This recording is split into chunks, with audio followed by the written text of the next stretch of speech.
Welcome to another episode of the Metaverse Nomads podcast, live stream, whatever we're calling it these days. This is episode number 36, which means we've been doing this for a while now. And it's usually some of the same suspects joining us live. We appreciate you being here with us.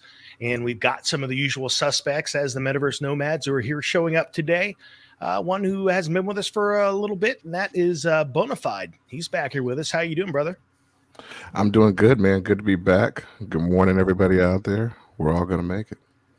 We are gonna make it. Ray, how you doing? I'm doing good, busy, but gotta make do with what we have. Nice. How about you, Fancy? What's happening, man? Doing great. Yeah, I like the theme we have going, Superman and Flash.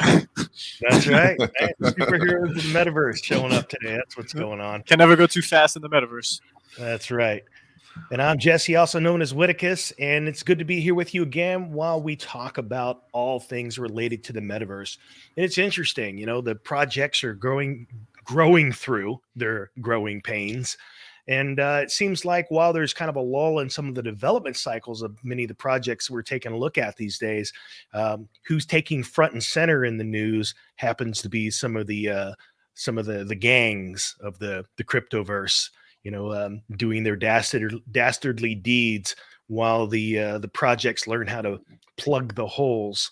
And again, this is the Wild West of the metaverse that we're in at the moment. But let's jump into some news. Where we want to start, guys? Yeah, so the Star Treasury was drained, and that was sent straight to the Tornado Cache. And yeah, people were quite devastated about it. It's a lot of money. 4 million in ETH. It's a tricky thing. I mean, it's like right now, let's say that you start off as you got an idea and you got some capable friends or someone that you want to partner with, and you put all the blood, sweat, and tears and you bring this project to life. And then you got to recruit folks who are going to support your project and believe in it by their investment into what it is that you're creating as you continue that cycle of creation. And then all the while, some hacker shows up and says, hey, we're going to disrupt all that you're doing. Yeah, it's a lot to be disappointed about, but that's kind of the nature of the early days of the Wild West. Yeah, safety is always top priority, and it just seems to be the case where there's an ongoing war against security and how good it is versus the people trying to exploit whatever they can to just extract as much as they can, because flipping NFTs, it takes a lot of time. It's a tedious thing, and you have to wait. So if you could just learn how to hack, just might as well learn how to do that within a year, and then go at it with any of these protocols who are just up and coming and that have a couple of hundred or thousands of ETH in them. It just has to do with the speed of the innovation, right? Because we're innovating so fast that all the Legos aren't getting into place. And so if one of those happens to be a security measure, then these things are growing so fast that you might have 4 million, in a wallet somewhere that's going to get hacked. I mean, that's just kind of comes with the territory of being right there on the cutting edge. Right. Can you imagine, like, if you had this gang of crypto villains, and it's like as they join your gang, it's like, all right, where are you going to focus? You going to focus on the Discord scams, or are you going to make the mock NFTs? What do you got going on? Oh, you're one of the hackers that's going to hack these, hack a bridge, and so you got to become familiar with Tornado. Maybe that's his nickname. You're the villain, Tornado. At this point, you could just build a company of just hacking. Different departments, different games. I'm sure they have little conglomerates out there, right? Right. Mm. Yeah. It was just quite a simple public execute function, which they shouldn't have been able to access, as these things generally are. Code is law, and there are loopholes. Yeah. So moving on. The hacker last week on the Ronin network, he started to move the Ethereum to Tornado Cache as well. Yeah, there's a lot of eyes. Yeah, that's a lot of Ethereum. A lot of eyes are on the address and where the Ethereum is and what's being done with it. And yeah, Tornado is starting to have some of it, and it's getting put on the Avalanche chain, and that's confusing a lot of people because it's just like, what are you going to do over there? it's almost like you're not going to be able to do much with it, and if you do, then it's going to be traced. But again, at this point, who knows? It might be all gone, and it's not ever going to come back. But there was some type of good news coming out of all this, where 150 million was raised by Binance. So we can get into that later. So I mean, okay, so you're CZ of Binance. What's your motivation in doing that? Were they one of? I mean, I think you mentioned before they are an investor in Axie. Yeah. But what is their particular reason for stepping up? Is it solely to protect their investment? Is it to continue to support the cause? Like, what is their real reason for ponying up that kind of money? Well, I'm going to take it from the standpoint of investment first, but overall, it helps to have the image of and the reputation be one of a comeback and a hero's journey type of situation, because they have trailblazed more of the whole space as far as gaming with the 2 token model. I know some projects are more innovative in different ways, or copying it and building on top of what Axie started with, because there's flaws in almost every project at one point or another as time goes on. But yeah, from Binance's point of view, I'm sure that it's to keep the morale high in the NFT gaming space across different games and the market as a whole, because if a rising tide lifts all boats. So if Axie Infinity was the hull of the ship, if we're gonna have this type of framing and words of it, then yeah, all these smaller projects would benefit if in an indirect or maybe sometimes a direct way, depending on where people's monies are invested. So it's almost all intertwined, and I could see it just benefiting the whole. Whether people like the game, the art, it's kind of falls to the wayside. I know it's important to have daily active users, to have the art somewhat attractive to keep people, but when it comes to just the reputation and how large Axie is and what they've done, I think it's in everyone's interest to more or less, unless you completely have no affiliation with Metaverse anything. Just to co-sign. Well, I was just gonna say, just to co-sign on what he's saying, what Ray's saying there, though, is, I mean, CZ, I've been following this guy for years now at this point, and he has always been, I mean, he's not nearly as bad as like a Justin Sun or anything like that, but he's always been there to position himself in a way that shines a good light on Binance and a good light on him. He's had some stuff in the past, but I don't see him missing an opportunity to get some good publicity. But didn't they knock off Axie? Isn't that what, like, was it Star Sharks or something like that? What remember there was it was an Axie knockoff that was on Binance Smart Chain, I believe. I'm not sure if they created the game. I don't affiliate with BSC chain at all, because of just what Bonafide was saying. Like, I'm not the most supportive of the chain and CZ as a whole, but they're going to do what they have to do to keep their business running. So you can't complain there. And then on top of that, it's just that there was so many knockoffs because the model, and at the time it was a success. So why at one point, like, everybody was knocking off Axie, is I think what you're trying to say, right? Yeah. Like, I mean, there's a million of them. And I know of one game on Binance, which is the Thetan Arena, and it's nothing like Axie. It's actually really fun. I don't know about it as far as, I haven't brought it, to you guys, because it's not great so far as, putting your money in and making a whole bunch of money playing or anything like that. But it's a super fun game. It's kind of like a little MOBA. Yeah, Thetan Arena kind of fell off the popularity charts because the economy kind of went to shit as well with their token. The earning part of the play to earn wasn't really solid, but the game was super fun. Yeah, if you got it early.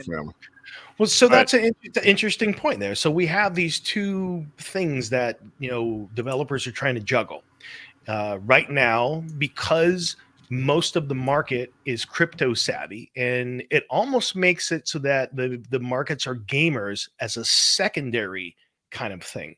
And so if the economy falls apart, even if the game is incredibly fun to play, it seems like interest kind of wanes away because of who the actual target market currently is. Now, that would probably change a bit if it was something that had a little bit more of the game world onboarded, as we're like, oh, the game's still fun to play. I was here for the game and not so much the economy. But I think right now, Yeah, if the economy is not functioning properly, it can take a game down regardless of how fun the game is. That's the times that we're in right now.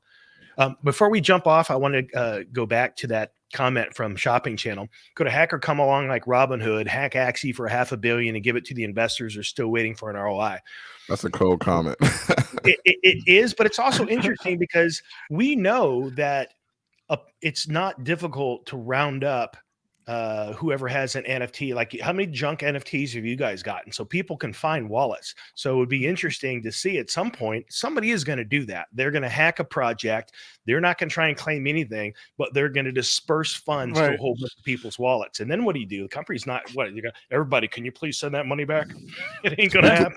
Let's speak it into existence, everybody out there. All you know, man. You just have it raining on us all on our wallet address.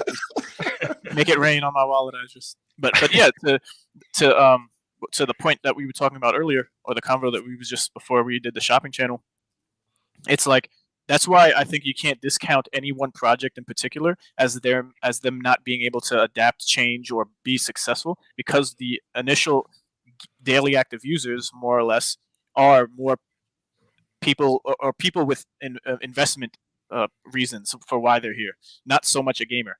So you have both who are gamers, like I would say all of us are. You know, we're gamers, but we also have that financial side, which is now the investment savviness.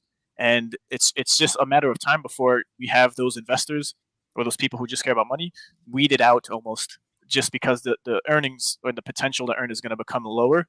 And the amount of work you're going to have to put in to make more is going to increase. So depending on what someone's willing to do to make enough money in the space, because it's not just going to go anywhere. Some projects will, not stand the test of time, but for the big ones like Axie, this is to maybe in our minds a grand exploit, which it is for record purposes. But in the grand scheme of the next how many years that they'll be around, are they not going to innovate? Are they not going to do anything, onboard more games onto Ronin?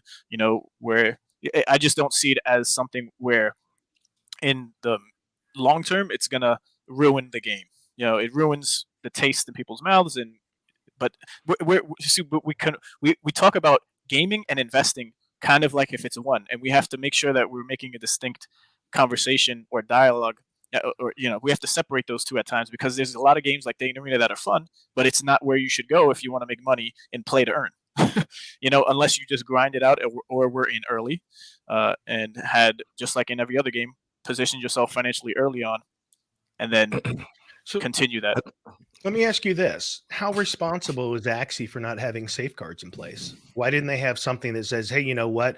5% of our entire pool has been liquidated. Alarms go off. Like, shouldn't they be held accountable for some of that? Absolutely. They take full responsibility from what they're saying. They were on CNBC. And I mean, the player base wasn't hurt, were they? By the hack? No one's private funds on their actual. So it was the bridge that was hacked, not the actual decentralized exchange. So or anyone's particular wallets. It was just the reserves in the bank where you would have to go to then transfer or swap onto the EVM chain from Ronin. I mean, not swap, because the DEX Katana is the name of the DEX that lives on Ronin, and then you needed to get on the EVM chain via the bridge. And that's where all the Ethereum was, which was stolen. So essentially, right, there's no liquidity. So essentially, what you have on Ronin, which is safe, isn't worth anything. A lot of people are saying, because it's not backed by something valuable, which was Ethereum.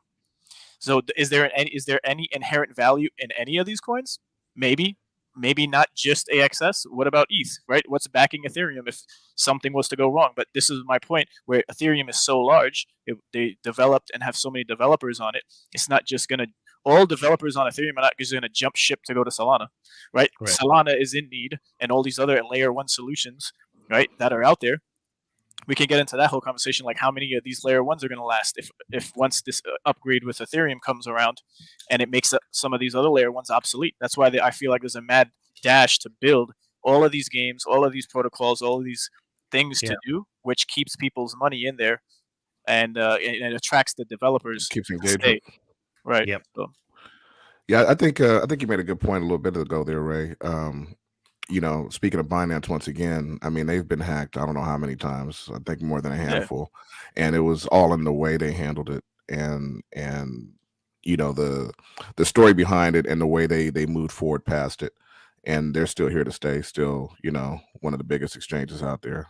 Still have a fairly good name for themselves across the industry. I mean, I don't trust Binance, but I don't trust any of these large exchanges either. So it's not like they're particularly evil compared to like a Coinbase or whoever else.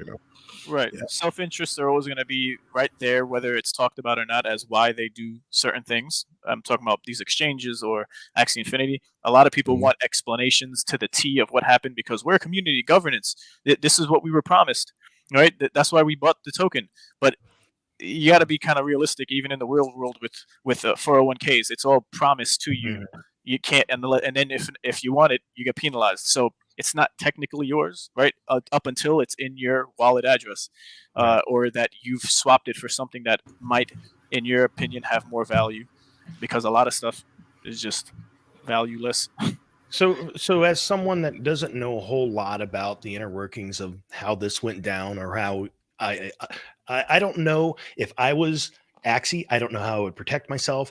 I don't know if I was the thief, how I'd go about stealing it. I don't know any of this stuff. But when I look at it, the questions that I ask with someone with limited knowledge is, A, why did it happen? B, were there things that they could have done to have prevented it? And C, what did they learn from it so that it doesn't happen again? That's kind of what I personally want to know.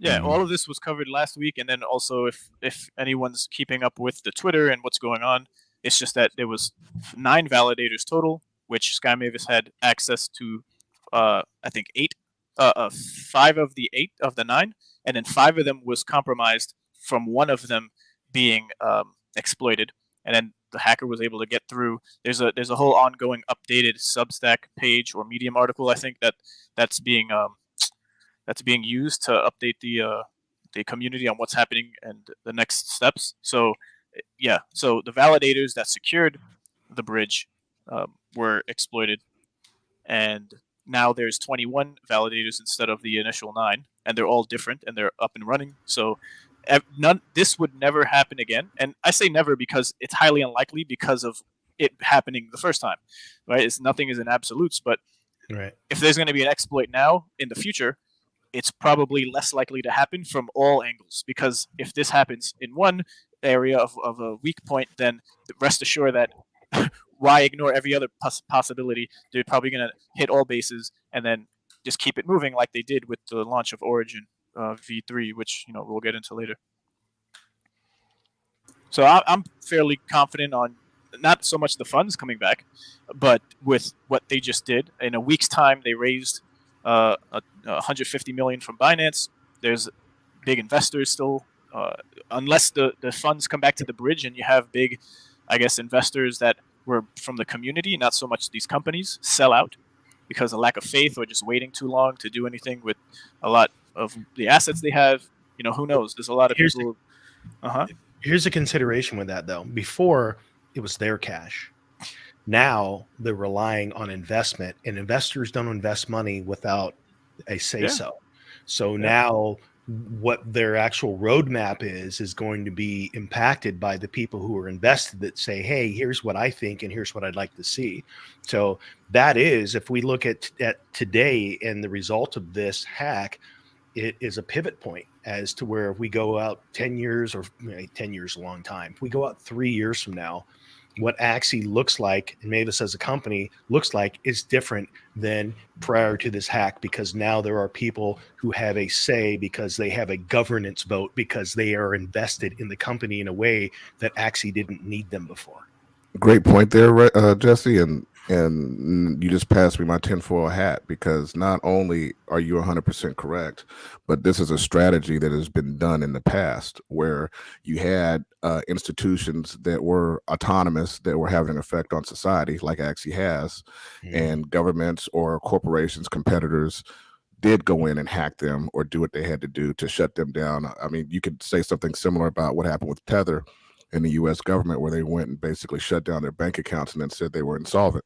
You've seen these things happen all, with countries and organizations in the past. And Axie has had a huge effect on the world since it basically launched this idea of a metaverse. I mean, it kind of started with Axie in a way. So them being able to take it over and subvert it to whatever kind of designs they want, that's a powerful idea. They were the first to ever demonstrate to the world that a living wage was possible by playing a game. They were the first to do that. Yeah. So, yeah, some of the new validators, Delphi Digital, Animoca Brands. We have Dielectric, and then Nansen. So, and then Stable Node. So there's a lot of people who are still highly interested and invested in the success of Axie Infinity, and you see similar names just backing other projects as well that are coming out. So just depending on your risk, trying to buy the space. Yeah. Right. So yeah, we'll see, man. We'll see how it all goes with the funds, but usual suspects are out there. What do you guys think about this comment? I wouldn't mind Tornado Cash getting shut down. There is zero good reason to have such tools.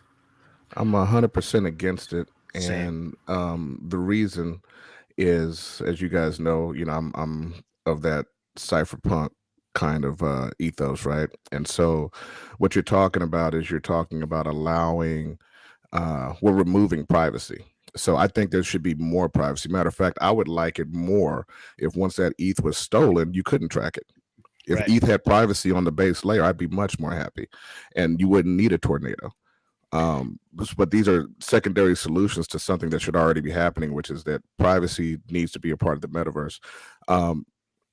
It's almost like saying, well, because they stole ETH, we shouldn't have ETH anymore. We should go back to dollars. You can't take away the innovation and the new technology just because somebody's using it for a nefarious purpose. If you go back through any sort of history you want to look at, the criminals are always the ones to first use technology. They have to. They're in a high risk, very competitive type of situation where they're going to use the new best technology at any given moment. And so even if that technology is allowing for freedom, they're going to use it for nefarious purposes. So I don't think you go and shut down the tool. I think what you need to do is up your own security. I believe in individual sovereignty and individual preparedness, not censorship and control. Yeah, you're spot on there, Bonafide. It's like that comment to me is fear-based, and it leads you in the opposite direction of what you should be focusing on. Tighten up things over there. That's kind of like anyone want to look at that and say, you know what, we want to have more regulations in place. We want to tighten up so people can't do that sort of thing. I think we're headed in the wrong direction. And you're absolutely spot on when you say that it's criminals and nefarious and less than what some people might consider desirable or honorable activity that fuels a lot of technology. I mean, the internet that you experience today with the security, with the credit card transactions, with membership sites, with the quality of streaming, you all owe all of that to the porn industry. Absolutely. People forget that. There was an old song, "The Internet is for Porn," and it was factual. That's the thing that nobody ever got. Everybody always laughed at it, but it was actually, in the beginning, that's what was going on. Yeah. Yep. So that moves us on to one of our next stories about Star Trek launching an NFT project. Can we talk about the Forbes article with Strike, or is that in the works up on there? I don't have it on. But okay. Yeah, it's in the usual channel that we have on our. No problem. Yeah. Go ahead and start talking about it, right? Yeah. So Strike announces Shopify integration partnership with NCR and Blackhawk, bringing Bitcoin Lightning payments to major merchants. So this was pretty huge news because there's 70 million Cash App users, and they're also going to be on the Lightning network. So you're going to have a what is it here? It says Forbes under 30 alum. So Mahlers has also noted that Chicago-based Strike partnered with Blockchain 50's lister NCR, the world's largest point of sales POS supplier, right? That's the abbreviation there, and then payments firm Blackhawk. So this is some pretty bullish news, huge. I would say. Yeah, it's Bitcoiners across the metaverse and the Twitterverse and all that are going crazy over this right now because this is one step closer to you being able to buy that cup of coffee with Bitcoin. Yeah. So it's huge news for crypto as a whole, and everybody involved in the space.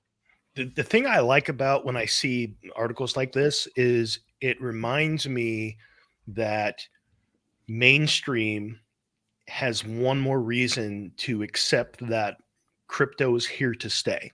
It's increasing their comfort level of its existence. While they still don't completely understand how to use it and make use of it, they understand at least that it is now becoming a utility that is going to be a staple that's going to be around. And so now they're feeling more compelled that they want to learn and be a part of it. For those of us that are early, good morning.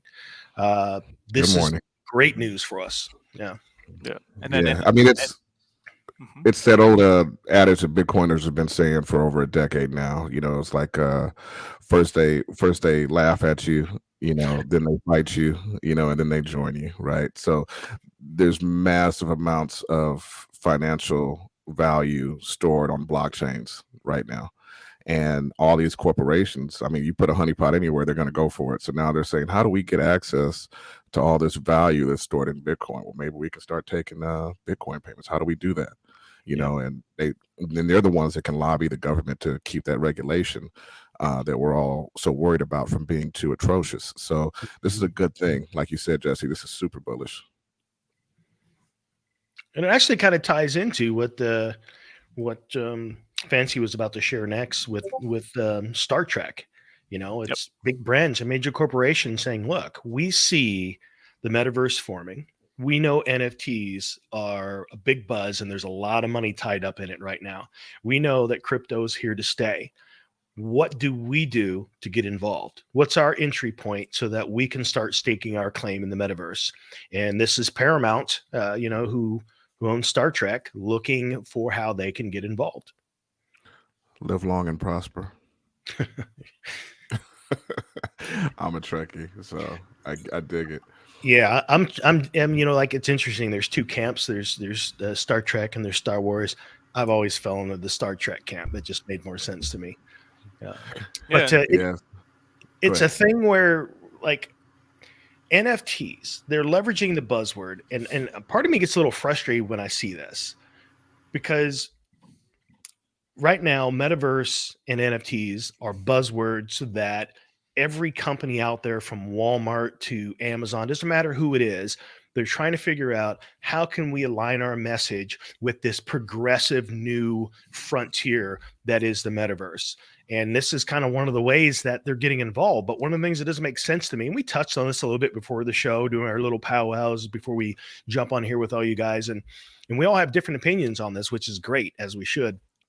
But for me, it's like, here we are again, a company that's promoting an NFT. Now, granted, its price point is a lot more palatable to the average individual. It's like $250 is what they were selling this for. And then there was a Admiral version. That's the Captain version. The Admiral version was also $250, and there's 5,000 of them, and it's sold out. But they didn't do so well with the second one. So it's affordable in terms of what we see other NFTs going for, but still we have no idea what this thing does, what chain it sits on, what wallet it works with. Nothing like that at all. Just buy yourself a Star Trek NFT and be one of the cool kids.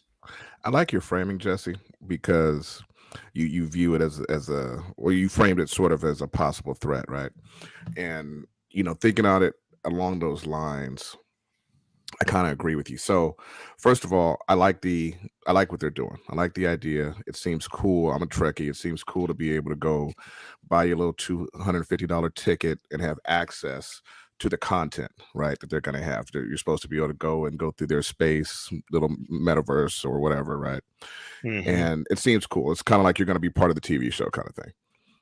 But at the same time, as you said, they're selling it as an NFT, right?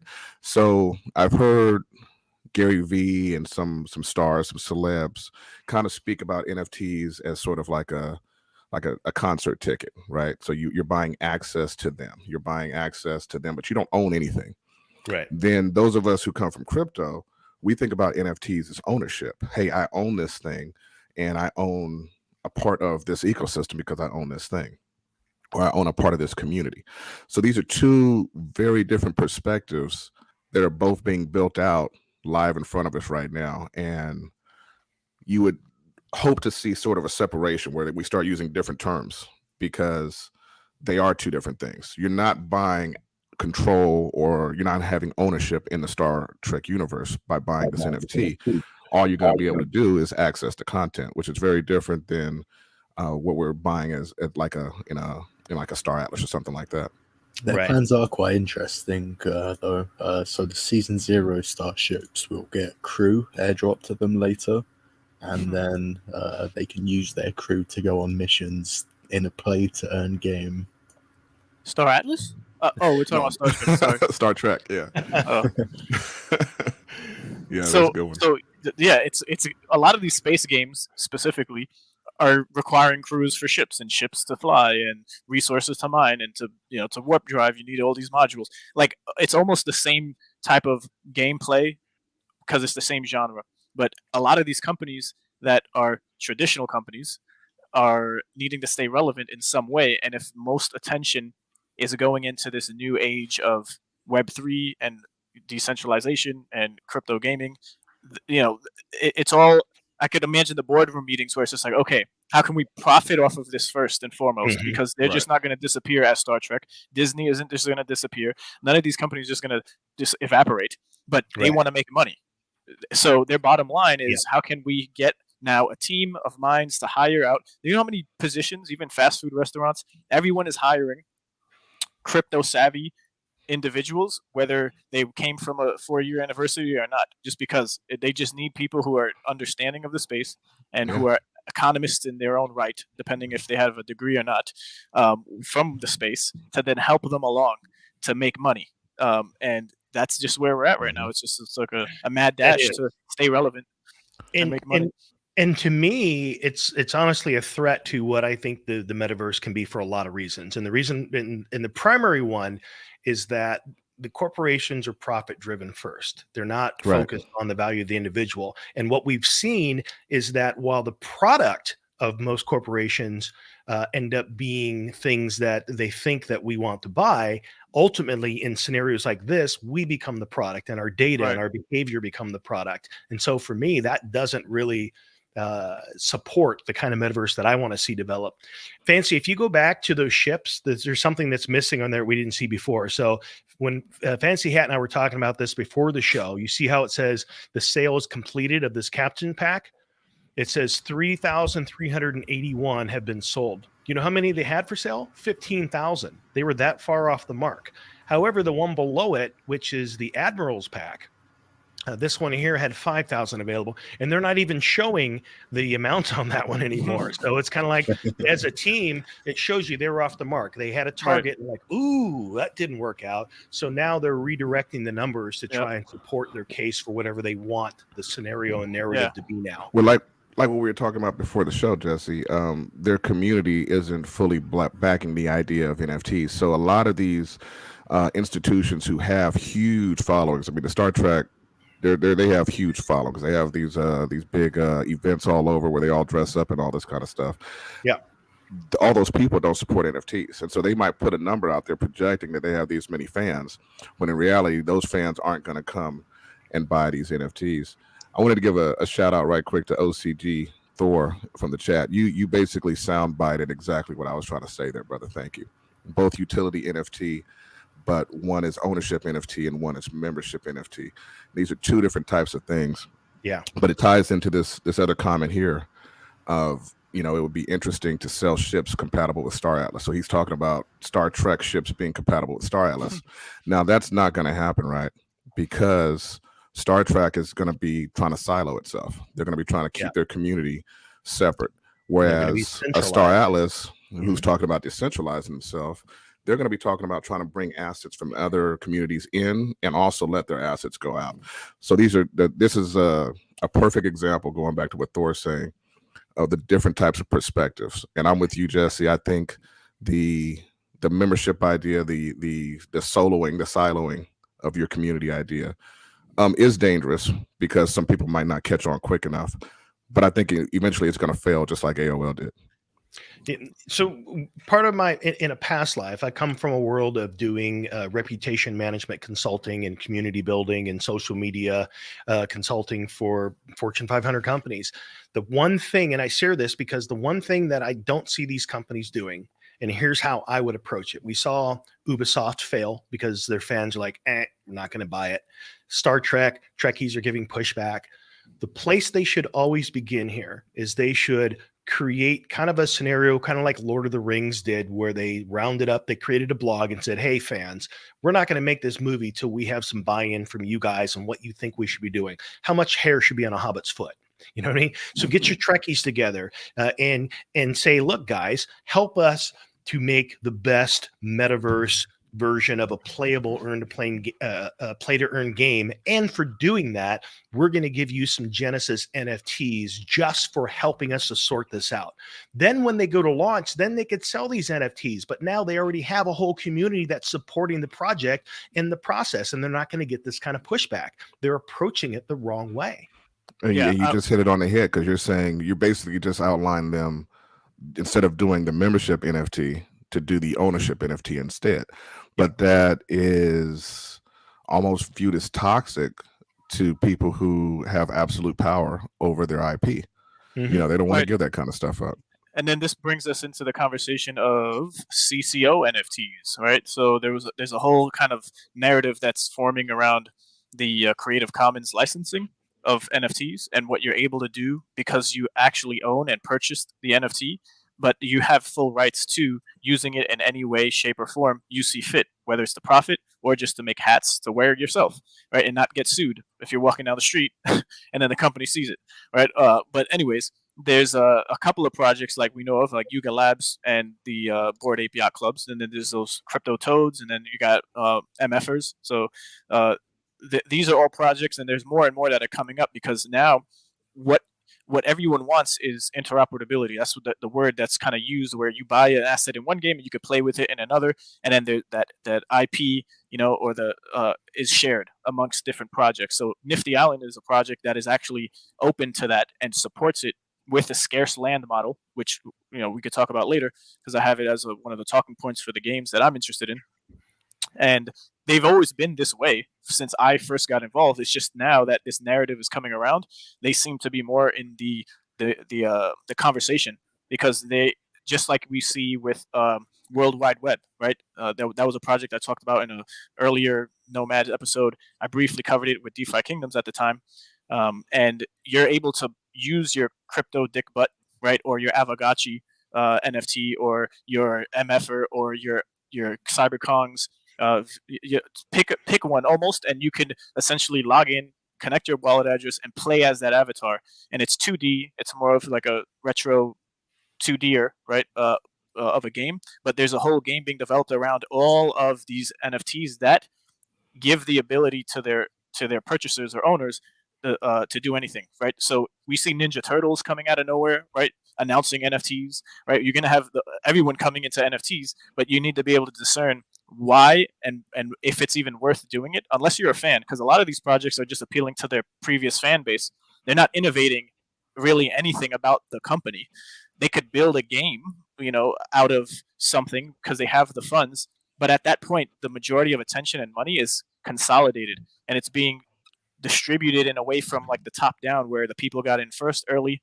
There's investors that made a lot of money that are building exchanges and video games from all those earnings. And it's just like the ecosystem is being penetrated, right, from the traditional world in a way where if you've been here long enough, you'll know that it's just a cash grab, or if they have the values and morals, build something that's going to go into this new age of technology and decentralization. There's going to be a lot of cash grabs, and I think that the way that a lot of corporations are approaching it now is kind of what's not really helping with the reputation of what the industry can be. If I go back to like this lady here, this comment on Twitter, stop making NFTs, please, Star Trek, stop. We don't want it. It's hurting. Like, it's hurting. Lady, do you even know what an NFT? Could you even like, enunciate the acronym? It's insane. I've had people interacting with my Twitter post, Jesse, like NFT cringe. Get out of my feed with this. I've seen people on Twitter. Like there's almost like there's almost becoming like a visceral response of hate towards NFTs, which it's like we got to fight back. It's like you hate a fork. Point the finger. You hate a spoon. Like what do you mean you hate NFTs? Like what do you like? You don't even understand what it is. Lack of understanding for it, because even as you mentioned before the show here, is that, and I believe this, and I think that is the power of blockchain. Eventually, voting will be on chain. It'll be verifiable. Eventually, hopefully, we have where your tax dollars go, or a charitable contribution. When you pay money, you can see where that money goes. Does it go all the way to actually building wells and clean water and medical aid or education, or is it just going to fund the people that run the project? You'll be able to see these things because they're on chain. And even if it's a movie ticket or a concert ticket, and how cool would it be if you went to this festival and that NFT a year later got you into this really cool party, or they sent you some commemorative thing thereafter? So NFT in mainstream minds now that doesn't understand it because of the way the term is being abused means that people just see it as a money grab for companies rather than see the underlying power of what NFTs and the concept of a non-fungible token can do for everyday life. Yeah, I think you're right, Jesse. Gary Vee has talked about this as well. Like, eventually we're going to come to a point where, people are going to be able to like, see each other's public wallets and be like, oh, you went to that concert? I went to that concert too. And these will be like talking points and things that people bond over is your NFT crypto history, where you've been, what you've done, and how they've moved in similar ways. I'm just reminiscing. I was nostalgic to have these similar conversations and thoughts that I had back in 2016 about the technology that's underlining all of this innovation, because it is going to change the world in the way we're kind of talking about. We see it happening slowly but surely. And then even before Gary Vee got into the space, right, when his first appearance came on, right, he started talking about it and entertaining it as and learning it as what it is. It was just like everyone it was like a clubhouse of individuals of like willing or not willing to invite people in from the traditional world. It was that closed off of like a community when it came to NFTs in specific. Crypto was always a thing that you could get in or get out, do what you want, but there wasn't any hardcore community outside of Ethereum, I think. Bitcoin did earlier on, but yeah, I'm just going down the old memory lane here. But it's just amazing how these tribes or cliques and strong opinions are shaped around the space as a whole, and then particular projects, the tribalism of it all. Right. I mean, you're going to see things in the future where, I mean, not that there would be a Burning Man NFT for, say 2023, but what imagine 10 years now, there's an alumni, and the way that, you actually go to an event is you're an NFT holder from that particular year that, is kind of ends up being a reunion. So you'll be able to track things like that. And I think there will be value in that. So the whole concept of how we can use anything on chain, it becomes the trustless system that we need. So NFTs are actually a beautiful and powerful thing that are just being misrepresented right now. And at the end of the day, mainstream just truly needs to be educated on all the things we can do within the metaverse as a result of crypto and things on chain. And I'll keep shouting from the mountaintops. I mean, really, it's on us. It's on those of us that are here now to educate the people that are coming in and stay strong on the principles that created crypto in the first place, which created Bitcoin, which was decentralization, privacy, freedom, no single points of failure. The code is law, trustless. These are the kind of things that we needed to be demanding. And so when you see something like a Star Trek coming along, it has none of these principles, and you're like, okay, so you view it like a movie, but you're not going to be willing to invest too much of your time and your energy there. and then you see something like a Star Atlas, and you're like, well, okay, well, if these guys do what they're saying they're going to do, that's a possibility. Maybe we can invest something serious there. So, you gotta keep that perspective close to you. Otherwise, you're going to find yourself in these situations where you're going to get burned or disappointed. This might be a good segue into the crypto.com NFT there, Jesse. Yes, but before we jump into that real quick here, and it is a perfect segue into that. One of the things I wanted to add was that, one of the things I've been doing lately, I've been trying to figure out how to educate myself on how to better explain where the metaverse is going. That's kind of like where I feel like I want to spend more time and to add more value to what is being created, to be an active part of that. And one of the things I've been learning recently, and some of you watching this may already know, but there's pretty much three main aspects to decentralization that need to be considered for like all projects and what the metaverse can become. One of those is decentralized architecture. The other is political decentralization. And then the third is logical. And while I'm still wrapping my head around the logical decentralization aspect, the other two are fairly clear. The architecture, you guys remember Parler, which was a social network that got shut down by Amazon because they were the last residing place where people could go and speak their minds openly without getting tagged as fake news or getting canceled. And so when people started flocking there, Amazon shut them down. Why? Because Amazon was the architecture. They did not yet have a way to be decentralized on architecture. And then if we look at the political side of decentralization, we see social media camped out there too. I mean, social media, Twitter shut down the POTUS. Okay, an elected official, regardless of what you think of what he had to say or how he got there, he was the elected president of the United States, and Twitter shut him down. Okay. Never liked the guy, and that still scared the shit out of me. Yes, that's and you see things, and then another area of where social media has done that is Alex Jones. Again, he's an inflammatory figure, and out of Austin, Texas. And regardless of what you think about what he says, he was the first target because he was the easiest target. Because people would say, "Yeah, we can see why you would want to shut him down," but that's the first domino to fall. So, when you start canceling people for what they have to say, that's where, again, decentralization comes in, to where people should be able to say whatever they want. You, as a responsible human, can choose not to listen to them. So therefore, turn the channel, but you don't shut the person down. You never want anybody to be silenced. I mean, that's there's so many reasons why freedom of speech is important. But going back to what you said about Amazon shutting people down, a fact that's not talked about enough is that Ethereum runs on AWS. Right. And people, I mean, this is one of the things that Bitcoiners have been and cypherpunks have been talking about forever, as far as all these different altcoins, as they call them, right? Is that a lot of these things are not nearly as decentralized as they need to be when the attacks come. Right. So yeah, man, at the end of the day, I want a system that, those things don't happen. There's not someone for political reasons can get shut down. There's not someone that can take away your architecture. And then where the logical side comes in is that if half of the architecture, if half of the servers go away, the rest can rebuild itself. That's kind of where the logical side of decentralization comes in. So that's honestly, those are the components that I'm focused on lately, because I think that is what's going to build the foundation for the metaverse that we all see and that we want to participate in. But with that, now we're going to switch over to some 420. And so we were having a conversation about this because, as for those of you that follow Gala Games, you know that Gala now has Gala Music, and their centerpiece of Gala Music is their relationship with Snoop Dogg.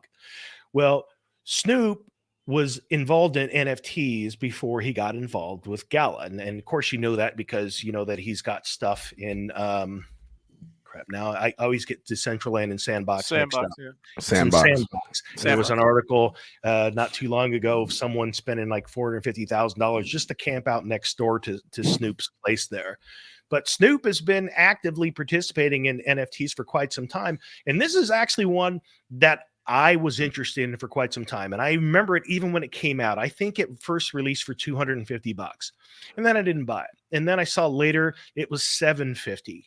And then later it was almost 1,000. And like a couple of weeks ago, I was still going to go back there. And I was just talking to the guys about it here before the show. And now it's already up to 1,500. And it's slowly climbing. And all it is, it's an NFT song. And it's called Diamond Joint. So if you've got the ability to play that, we'll listen in here for just a moment. But this thing is climbing in value.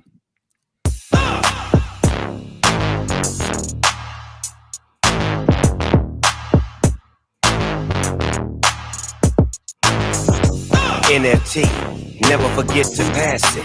Quickest way to get your motherfucking ass kicked. Smoking big while I'm bouncing in the classic. No cap, I don't even gotta gas it. When the weed come around, real shit, 2 puffs, nigga, pass it. I only want that loud talk. Oh, you got it, roll it up and let me sample it. Keep an eye on my weed, cause if I don't, it'll disappear like magic. We don't gotta play the whole thing, but you get the idea. To light up. What are you doing? All right, joking. We don't got to play the whole song, but the idea here is that it is very Snoop for sure. And for those of us that appreciate his music, appreciate his persona, appreciate his past, and all the things that he has brought to the world through his lens, I can see. And here's what's interesting. There were other more expensive things that related to his childhood and related to other aspects of how the crypto.com when they launched. By the way, I think this was their first NFT launch. It was sometime last year. It was definitely in the suite of their first NFT launch, if not their first one. I remember when they first got into NFTs, and this was right there at that time. This particular one is the one that is appreciated in value most, because I just think when people think of Snoop, they're thinking Diamond Joint, and it's a song. As we're now on, well, this song's been used a lot too. I think Golly even played it a couple times. Like this is the song that's been played the most. Right. So so it's interesting to see how celebrities are entering the space, and I don't know if there's actually been a celebrity that has probably experimented more in the space than Snoop. You guys think of any? Because I even know that Steve Aoki. Steve Aoki's actually the OG. He's actually been in NFTs before Snoop. Actually, Blau. He's even OG there you go. Steve Aoki.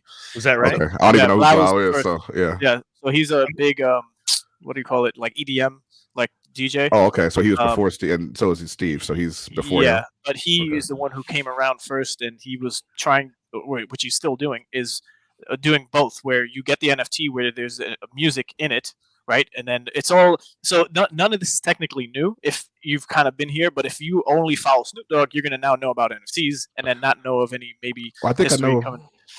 I think I know about that guy. That's the guy that was releasing his albums as NFTs already, and he was releasing like the music and the little video and all that, right? Is that who you're talking about, I'm Ray? not sure about the video, but yeah, but it's similar to what people are doing now, like Snoop and then Steve Aoki, and there's a female artist who's going on tour and selling like eggs. She was trying to gamify. I don't even keep up with celebrity names or nothing like that. So it comes across my table as in like, of course. And then with Snoop Dogg and even with Gary Vee, and then even with what's his name, the YouTuber that we bought those legendary pasts. I mean, you guys, the influencer. Oh, Tom Billion. Tom Billion, right? So these people or even Paris Hilton, none of these people are relatively new into the space. Not necessarily. I'm sorry, they haven't been here, right? In the space as far as understanding it and learning how it works, but being approached from within the NFT space for business opportunities or business deals, right? So I could imagine, and I've heard this happening already, that people are trying to, within their own games that they're creating, appeal to a Snoop Dogg, appeal to a Paris Hilton, like build something, create an NFT exclusively for them, drop it in their wallet so there's attention that could be had on the project's part. So, for what it's worth, Snoop Dogg likes to make money. He's not stupid. He got people, whether it's him doing his business planning and financial accounting, or it's someone else who's the marketer saying, this is what we got to do next. Snoop Dogg is probably smoking a joint like, yeah, let's do it. Whatever makes the bottom line grow. He has I'm down. a skit. He has a skit where he calls like his crypto guy or his accountant or whatever, and he's like, "Hey, how much sand I got?" And the guy's like, "You mean your sandbox token?" He's like, "Yeah, how much?" And he's like, "It was like, I don't know. The number was like 4 million or something." He was like, "Sell it." So he's like, kind of stunned on a skit, right? And this is like this is the thing that's important about. Well, I agree with what you were saying, Ray. No, Floyd Mayweather is even in it too. There was a whole Twitter storm and uproar about Floyd making a video, and you can probably search it up. It's probably still trending or whatever. Maybe not trending, but there's another rapper. I forget his Little something because I just lost the whole timeline with the littles in front of the names, and Floyd Mayweather is just literally creating NFTs to sell them to make money. Like what other? He's got caught up for scamming a couple times already on that too. Yeah, but still, they could weather all these scams and then make something, kind of make it all back because there's that support of the community who are fans, just like with Star Trek and Snoop Dogg and like Eminem. Pick a person, there's going to be people who buy their NFTs. So again, but without understanding and without like the nuances and how to discern what's the point even of it. And that's my question. What Shopping Channel here has got to say is like, what if someone wants to jump out with an NFT? My question is going to be, what is the utility of that NFT? Now, in the case of with this diamond joint here, for me, I can see just buying that for nostalgia because it was the Snoop's first kind of NFT releases. And that is, I mean, to me, it doesn't get any more Snoop than this as an NFT release. So I could see just hanging on to this, not expecting any utility other than the fact that I own this for nostalgic purposes. And there are going to be times where that might make sense. But for those that are just releasing stuff to make money and to release it, and they don't really pack a lot of nostalgic punch, they're going to have to show up and demonstrate what the utility is behind that NFT. Why should I buy it? Yeah, I think Ray was making a good point because except for the Tom Bilyeu point, because Tom actually came into NFTs as part of his crypto journey. He went into crypto first, discovered NFTs, and then was like, oh, I could use this for something I'm already trying to create. Whereas a lot of people in the space, like you said, are actually looking at like, you're not going to tell me Snoop's not looking at this like, oh, I can make money. Okay, let's do it. Right. Because here's the thing is that artists are used to selling merch. They're used to selling T-shirts at their concert. Now they're not expected to support that T-shirt for the next 10 years after they sell it to you. It's a T-shirt, they sold it, it's gone, right? They don't care about that T-shirt anymore. And so that's the risk you run when you're buying NFTs based off of or being promoted by a celebrity. Is are they selling it just to sell it and it's yours and you can have it as nostalgia, or are they going to support it into the future? And so like with this crypto.com NFT, first of all, crypto.com is super centralized. They're my favorite exchange, actually, to be honest, but I don't trust them and I wouldn't buy anything locked into their platform. So my first question would be, going back to what I was talking about earlier, how decentralized is this? Can I move this NFT to a different platform? How can I use it? And like you were saying, what's the utility, right? So Snoop's evolution has been, he did that, then he started messing with Gala, then he released some more NFTs on his own that he was selling on Twitter. I got a couple of those. And I have one of his Gala ones, which are, to me, more decentralized than the crypto.com stuff, right? Now, do I trust Gala? I mean, I think we all know how I feel about Gala. I don't super trust Gala, but I trust them. I trust their level of decentralization or commitment to decentralization more than I trust crypto.coms. Yeah. So, it's an interesting space to be in. Definitely not something that you should be, diving in too deep, I don't think, at this point, because these celebrities can kind of be fickle. And, I don't think any of them are really trying to build something where they're trying to reward their community financially, unless you're talking about, like I said, like a Tom Bilyeu, who actually is trying to build something where the community is going to be rewarded. Yeah. I think, go ahead, Ray. No, I was going to say, at this point, it's a lifestyle. Like being in Web3 gaming or crypto in general, you need to incorporate it in your life on some level where it's just not a fly-by moment. I hear a lot of stories that I have conversations with people that I have conversation with. A lot of the times are, I knew of it back in 2009 or 8 or whatever, and then I kind of thought nothing of it, and then I got back in at 2017, and then I invested in some NFTs, and then I kind of just forgot about it, and then now I'm back in 2022, and I should have, could have, upset, and it's just like, well, the understanding for one didn't get you all the way through involved, right? Keeping the interest there. But then when it comes to these celebrities that we're talking about, it's just like everyone is technically on the same path, whether they're doing it themselves or being told what to do. And if you're doing it yourself, it takes a lot of time from what your life is already. And I don't know how many people's lives want to change in a way where you're sitting in front of a computer when you could delegate that by paying and hiring, and which is a smart thing to do if you're already a business that's successful and your time is better spent somewhere else. But I would fight against that and say your time is best spent in this place if you're going to be living for the next 50 years or 20 or 30, right? Because this is all accelerating, and it's going to be something that's just commonplace, like credit cards were, like cell phones were. And pick one, pick an invention that we all use today that just was introduced, the internet, right? The perfect one right there. So actually, you just made me think about something. I got to go back in Snoop's defense, because I was in a space with him a couple weeks ago, and he was actually talking about Death Row being the first NFT record label. And so I do think that this is something that he's passionate about. One of the interesting things, so Gala Music had an interview, and they had him, Chad Medici, and not Chad Medici, Ice Cube, and some new artists that they recently just launched a couple of music NFTs for as well. They just sold out of them. But Ice Cube is somebody that I actually trust. Like Ice Cube, if you know his history, that's back with NWA when he wouldn't sign the deal that everybody else signed. He was smart enough not to sign the deal, and he's actually kind of protected his IP in an admirable way, almost like on a Prince level as far as artists are concerned. And so he hasn't, as far as I know, necessarily, signed in blood or anything with Gala yet, but he's actually vetting them now, which is an interesting thing for me to see. So I think if Ice Cube was to jump on board with Gala, I don't know, I might have to reevaluate. So when you listen to Snoop, do you get a sense that he understands the marketplace, or is it just, this is an opportunity?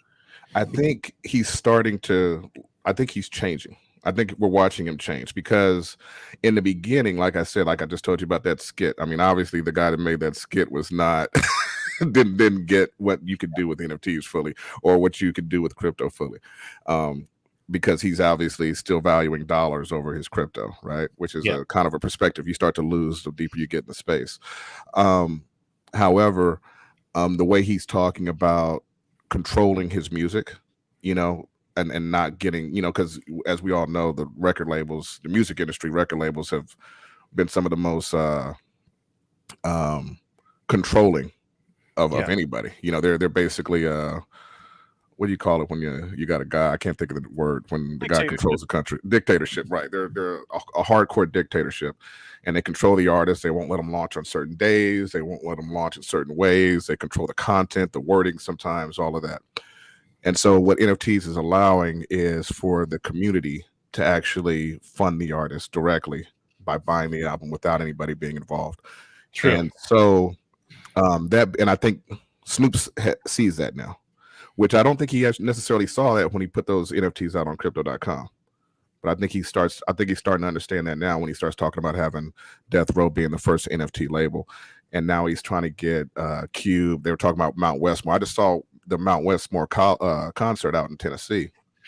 So that's Snoop, E40. That's several artists who've all been very independent in the past. E40, Too Short. These guys they were independent forever. They were selling out the trunk of their cars forever because they didn't want to sign these deals. So speaking of which, man, independent labels, did you see what happened recently with who the heck was it? It was Tom McDonald. He just did a major call out to the music industry as an independent artist, because he shared online transparently his challenge with Billboard and how Billboard doesn't get their own data, and how they go to this independent company, and how they tried to provide him with all this information showing that, look, if you use the information that we can demonstrate through our own shopping cart and through all the stuff that we provided you, we would be number one on the billboards. This is another instance where if this was NFT sales, it would make a difference, because NFTs is in this bubble right now, because you sprinkle the name NFT on it, people think it's magical and it does something different. If you were to remove the word NFT and you were simply say, hey, look, this thing that you just purchased has a serial number, there's a limited supply, and we can track it to you. And even if there's not a limited supply, we can still track it to you because it has a serial number. That's essentially what an NFT means at this point. And if you had that, there's a lot more that you can understand about its use, especially independent labels. You guys haven't seen that. There's actually, it's an important video for the music industry that he just put out within the past week or so that full on calls out the whole industry and the corruption within Billboard's, music hierarchy. Yeah, it's a thing that's going to happen in every industry, right? So it's just the beginning. And if, let's say, music takes off, gaming seems to be the one, but it's not tracking any particular goods or commodities, like across, like for food, for example, like shipping of food, right? There could be a QR code that can monitor the temperature and if it went bad or not, and if how many times the truck stopped, because there's nothing tracking any of this. It just gets there when it gets there. So it could, and then for car manufacturers, right, where your car is being shipped, where you bought it from, where every piece is, and where it came from, and where it was manufactured. All this could be living on the blockchain. Your certificates, your school burns down, you still have your NFT of certification from graduation, or birth certificates, marriage licenses, like oil and fossil fuels. Like people wonder why, why oil, the price of oil goes up during war, but then it doesn't go back down all of a sudden when it's over. Or how that whole fluctuation. If you were to see these things on chain, then people could audit it. It becomes a trust. Just like Web 1, disrupted everything. Web 2, Web 3, they're going to disrupt every aspect of our lives. But I think that gaming is the freer, lower hanging fruit in a way that's going to really onboard a lot of people the quickest. And I think that music is actually more interesting because, like I said, I mean, you have that music dictatorship, and it's almost like they're the mafia. You can't put out music without coming and kissing the ring, right?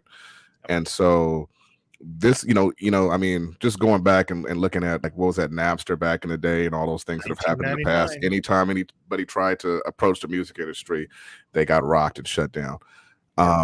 So now Gala is coming out swinging against one of these titans like this, which is, I mean, it's way different than say you're going to decentralize gaming to say you're going to decentralize the music industry. So I find this very interesting.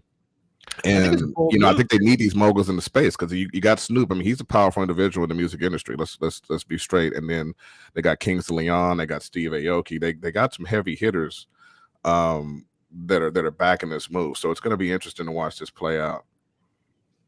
Why do you think they would go that wide, though? Like movies, why do you think Gala would choose to go that wide and choose that many potential enemies at one time? And that kind of goes back to why we're all so nervous about Gala. I mean, so, and you've mentioned this before, when you're innovating, you got to keep that surplus of cash coming in so that you can continue to focus on innovating, and growth and speed and all that. Time is of the essence, right? And I see them doing that, and you got to respect it. At the same time, I'm not seeing that foundation being laid either. You know what I mean? That strong foundation that they're going to be able to fall back on when they get, because you're going to get punched eventually, right? Yep. Now, how are you going to take that punch if you're not on stable footing?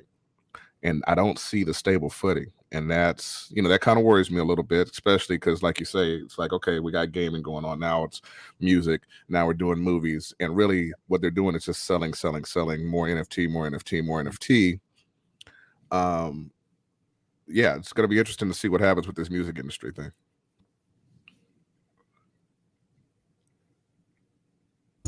Are we ready to move on to Star Atlas? Let's do it. Boy. Cool. So,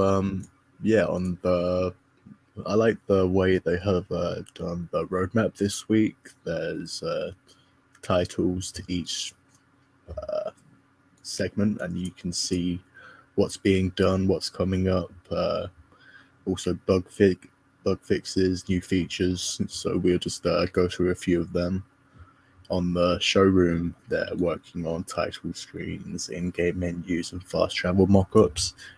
So it does sound like most of the interior, possibly the exterior, is done, because they released this picture this week, and Nice. yeah, it does look really So good sleek. at night too. So perhaps that be a changing event as we play in future. Mm-hmm. And we've seen that these hands before as like props. So now that they weren't before. You can see in this picture. Yeah, we haven't seen reality. Yeah, we haven't seen any of the updates in a while, so I kind of expect a trailer or another showroom video like this to be released again soon. Yeah, because I'm excited. It's not very furnished inside here, but there has been a lot of like sneak peeks recently. The sound of those footsteps kill me every time I hear them. Pitter patter. Yeah, and it's just unfortunate that a lot of people just see this from the traditional gaming space of space genre games and say, "Oh, when he went into the hull or to the back end of the ship, it looks like crap." And it's just like, of course, every game is going to have something that's not fully developed yet, as this was just released to show what's coming for the showroom.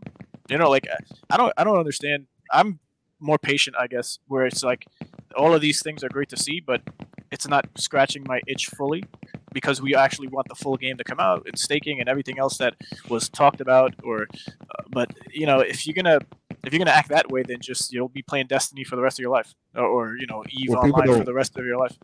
People don't understand time horizon. That's the difference between you, right, who I would say is a successful investor because you know how to you understand being patient and understanding that short-term gratification isn't where it's at. It's all about sitting there and finding something good for the long haul. A lot of people just don't see the world that way. Surprisingly few people see the world that way, in my opinion. As I go on, I'm starting to realize that. Well, it's not the usual audience. I mean, normally if you're a gamer and you get a release like this, you're like, okay, cool, but I'm not invested in it. It's not going to give me the same wow as the experience that I hope to get from playing the game. As we're now is, as most people are investors in these projects and games, this is kind of like an investor update, which is different than a fan-based game update of, hey, here's the cool game that's coming. And so it's a different audience. And so it should be received in a different way. And I think people are confusing the two. I think you're right. That's a good point, Jess. Yep. But I'm excited to see what we're going to be able to do with this showroom. I'm sure there'll be some surprises, like that day and night cycle. Like if that's going to be a thing, that's awesome. We'll see what else they surprise us with. Yeah, I agree. And this week they added some cookie enhancements and the Taurus wallet integration. I haven't used that wallet before, but it's good that we're getting more options. Like Phantom kind of has dominance over Solana right now. What was the cookie? And we added chocolate chips. I mean, what do you? I mean, it's interesting they add that, but I don't even understand what that means for us. I think it was just like a terms of service agreement thing when you joined. Gotcha. I remember that.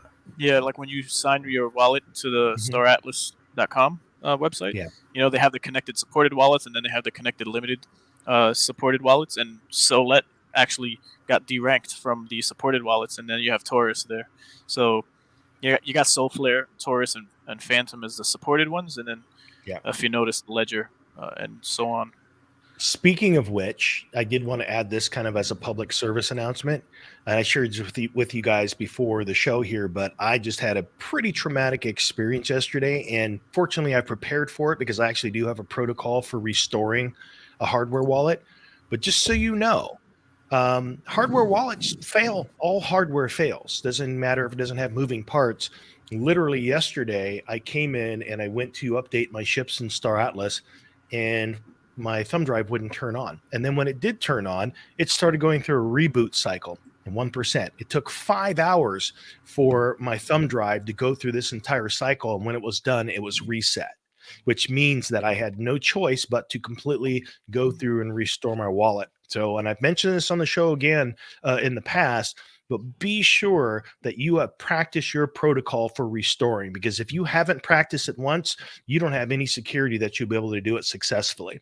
So there's an actual way within your hardware, you can go in and actually go through and add the key phrase just to make sure you have it correct and set up. Because it's a little traumatic moment when you've got a whole lot of assets in your hardware wallet and you have to reset the process. Now, one of the things, my takeaway, and the reason I wanted to share this is it said on the Ledger site that one of the reasons that a hardware wallet will do that is because it's a security response to a potential threat or attack. And I have a bad habit of sometimes of leaving my drive connected to USB. And so I don't know if that was the case, but my takeaway from this is that when I'm done using it, I disconnect it, even though you still have to enter in a PIN.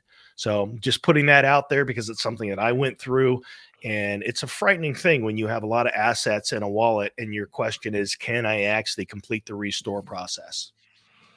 On the other side of that, I spent quite a bit of time this weekend on OpenSea.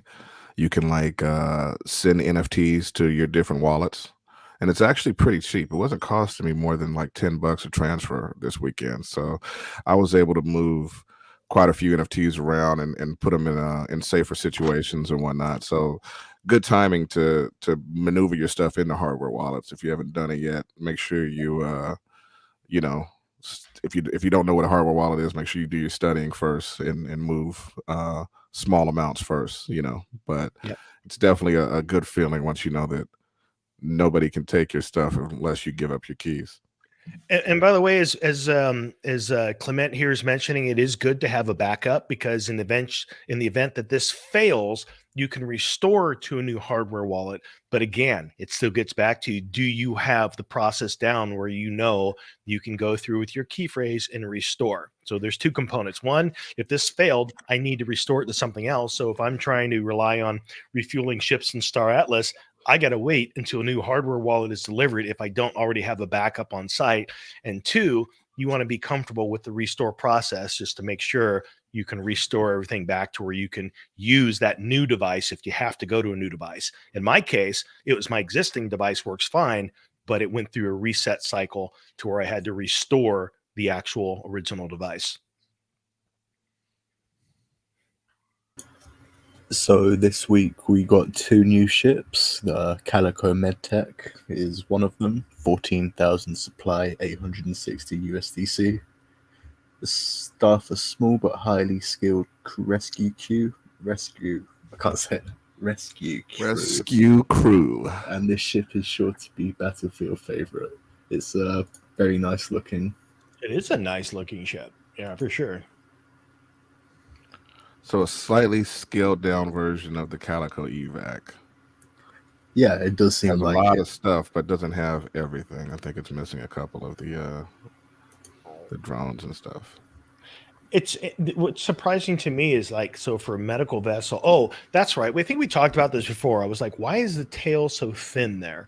When I think of a medical ship, I think in terms of space to be able to provide life support.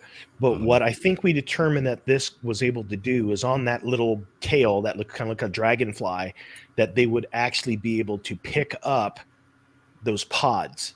So in other words, let's say that you have a ship and your ship is destroyed and you get in your rescue pod and it's just sitting out there floating in space. It looks like this ship has the ability to just go and connect to one of those pods and carry you away. Interesting skins on it. Yeah. I'm hoping to see a picture with one of them on it. I think there isn't. But they don't say that. Like in the bottom left there, they do show those little squares underneath. Like that's might be where they connect. But I'm surprised they don't actually show that at somewhere. Like that's what you would do. And in that case, it also seems like it would just be transport, because once you connect it to one of those pods, it's not like you could get to the person in the pod. You're just picking it up and transporting it. Well, I see this as kind of like an ambulance in a way. You know what I mean? Yeah. Whereas the evac is more like an actual med vessel. Right. Mm-hmm. Bit like a moving field hospital. Yeah. Mm-hmm. Yeah, and the second ship was the Opal Bitboat. 1,600 supply. 1,800. 10,800. What's the length on that? It is 120 meters. Whoa, okay, that's a sizable ship. Yeah, it is. Yeah, it's in the 10K range. So yeah. It says it's like has the most viewable space. So like it's basically all glass. You can like see through from the inside. You know, in almost every direction or whatever.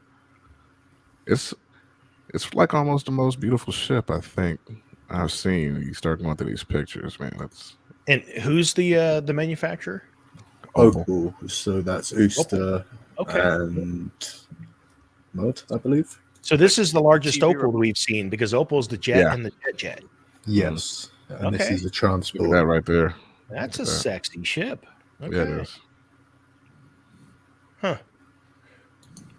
And it's and it's probably going to be a fast ship because everything else they build, even look at the lines on that. They're all race oriented. So this thing will get you point A to point B pretty quick. And it's luxury vessel as well. That's an interior? Yep. Wow. Doesn't seem to have a whole, like I was reading, it doesn't seem to have a specific purpose besides like luxury transportation. Is that right? It's just a big car. Yeah. Well, having a couple of these would be useful for sure. Interesting. I want to see if my 2 for 5s can take it out. Yeah, so 120. 10,000 equivalent USD for this ship. It's 120 meters long. But what I don't truly understand is its utility. It's transport. So that literally you're just getting a group of people point A to point B. Do we know how many people it will hold? So if I'm going to be a taxi in this thing, how many people can I put on here? What's we my know the minimum, which is 6, including a hospitality manager. Yeah. That's the first time I've seen that hospitality manager slot. So yeah, it's definitely a very posh type of transport vessel. We've seen one other one. On. Yeah, we've seen one other ship that was transport, or at least it looked like it. The one that looked like the giant mosquito. You know that one? Ogrica Jodastris. Yeah. Yeah. Which also looked like a luxury cruise liner vessel. This one looks like it's a little bit smaller than that, but same kind of concept, which leads you to wonder, like, where are you taking these people? That you're going to get a vessel designed just to luxury transportation. So they want to go somewhere in style. It's probably going to take a while to get there. Where are you taking them to? I think you just targeted what my issue is with these is because I'm not seeing the short term, and obviously it's all long term, but the short term gains from it. Mm-hmm. Whereas like the fighter ships and the freight cargo ships, like I get that right away. Like, okay, right. Yeah, you're gonna need that out the gate. But these luxury cruisers, it's like how advanced is the game gonna be by the time you start wanting to just go visit another planet, you know? Right. If you're in the space limo business. Right. But this is 2.5 times more, so, and it is like upper class. 510 meters long. This thing is a behemoth. Yeah. Interesting. Which is surprising because that ship right there, you know, that the Asterisk, it is considerably longer than even like the Guardian. So that's the capital version, though, right? Yeah, and they're both legendary. So that's all legendary up top there. Yeah. Mm. Yeah. So I'm quite impressed with these ships, even though I probably won't buy them. I think a lot of people are waiting for like smaller type of things where they can just get a few of them, perhaps, instead of breaking the bank. Because I know a lot of people have already got their ship they want. So yeah, you were spot on. Where I'm at. I'm on hold. I'm not buying any more ships, and there's two primary reasons why, and I'm not going to go into great detail, but I've mentioned it on the show before. The first is that I don't see Star Atlas upholding their end to maintain the value of what I'm getting for my ship. What was promised is not being delivered yet. So these new ships are going to be for a new audience. So Star Atlas, you need to focus on your marketing because that's who's going to buy these. That's my take. Yeah, that's where I'm at. I'm pretty much where I'm at as far as like what my strategy said I should have in my fleet. And, you know, I've been rounding it out a little bit because I've been catching some deals where stuff is below below the original sell price, which is what you're kind of getting at, Jesse. And so, I've been grabbing a couple of the older ships that I've been wanting for cheap. But other than that, like I'm not investing heavily in more ships at this point. I want to see more meat on the table. I mean, let's get to the polar staking. Let's get to the land play or some missions actually being out there, things of that nature. Kind of the same thing we're at with Miranda's. You know what I mean? Like, okay, I got what I need to play the game. When it comes out, let's see the production happen. Exactly. Yeah, I think a lot of projects are going to have this type of lashback because any project out there just cannot innovate as fast as people's demands are. So with a grain of salt, it takes time. But I understand where you're coming from, Just if something is said, they need to be held accountable. There needs to be a timeline, and there needs to be updates for why and they did or did not accomplish that timeline. So I understand all that. So, but I'm talking from the point of either a gamer or an investor, where it's just like, or even both, because I position myself twofold always in projects: the health of the project as far as the size and how many people work for the company. Like these are actual companies that have a lot of people's livelihoods at stake if they just go belly up.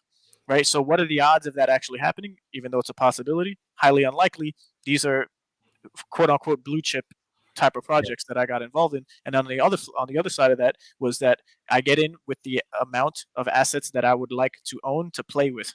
So I cover all my bases within the game as a gamer. So financially, you choose those solvent, more or less projects, or those projects that are going to be around for the long haul with the ups and downs that are just guaranteed to happen, right? So, and then whether they say they're going to do something or not, you just keep up with your investments, just like anything in the traditional world you would do, and then you feel it out as you go. Because, yeah, go ahead, Bon. I think my perspective is slightly different than that, because to me it's not about them not moving fast enough, right? Like I understand how long. I mean, I've been in the gaming world for a long time, and I've waited for games to come out for 5 years before. You know what I mean? Like that's not a huge issue to me.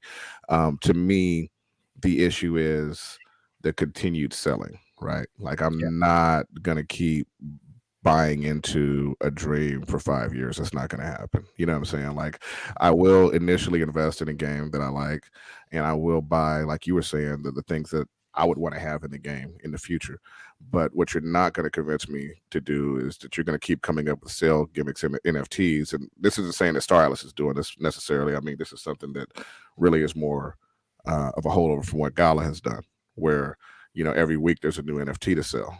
Well, I'm not going to continually be buying that. That's not going to happen. Let's see the gameplay. And once the gameplay is out and we're playing the game, now we can start reinvesting some of these returns or doing whatever in that level. Yeah, like money is going to move around to wherever the interest is higher, even in the DeFi space outside of gaming. All these protocols like Luna for Anchor Protocol, right, to get the 20% on UST, or wherever you go to get an interest. There's money that has been there, and it'll stay until it's not lucrative enough. So I totally agree with you that I'm not going to be a continual purchaser of just Star Atlas ships unless it makes sense to, when we have more clarity and information.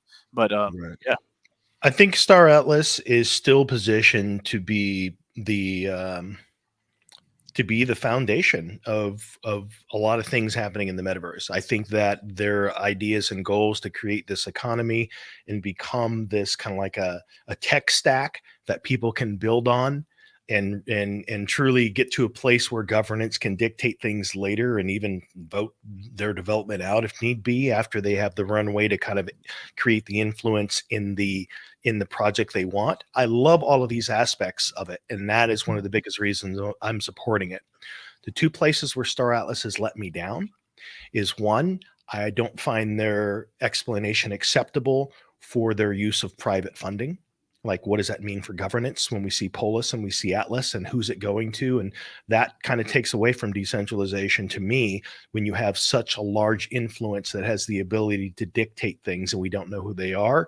I like anonymity, but as a project, if you're going to give that much power to a group that is unknown rather than disperse that across the board, especially if the people want to pay you to be able to have that. That's one. The second one is where I feel a little bit let down from the project is that it was suggested time and time again, 1 year is your return on investment. That's not where we're at all. And I don't see them doing anything to correct that. I don't see anything that makes it so that it's not going to be a 3-year term, not doing anything to support the Atlas itself by making ship sales in Atlas or doing things to bring that value back up. They've never once done what they suggested they were going to do, which is make corrections to the way that reward systems are paid out. I don't have a reasonable response as to why that hasn't happened. And so for me, that's disappointing. Now that doesn't set aside all the things they're doing right, but those things don't go away just because they're doing other things right. They've let me down in those 2 regards. Like we always do, call it like we see it. You know what I mean? I mean, there's nobody has the perfect business model yet, because this is all still in the first 2 years of this whole entire industry, right? So everybody's gonna, as they come into this space, is going to be needing to make adjustments as they build out, in order to both keep the player base and the community happy, be successful, and also compete with all these other titans that are coming out to compete with them and take market share. So these are exciting times, but this is a very difficult time to be a project manager, so shout out to the team and everything they're doing, and hopefully they get some things fixed and keep it moving. Hey, I have a photo that I would like to share. Fancy, I have it in the MVN podcast one. I'll just talk if you're there on it, but it's basically a photo of the different networks and the investors that support that network. So there's not one particular game that you have these investors backing. It doesn't show any games. It's just the networks. So my point with all this is that when we talk about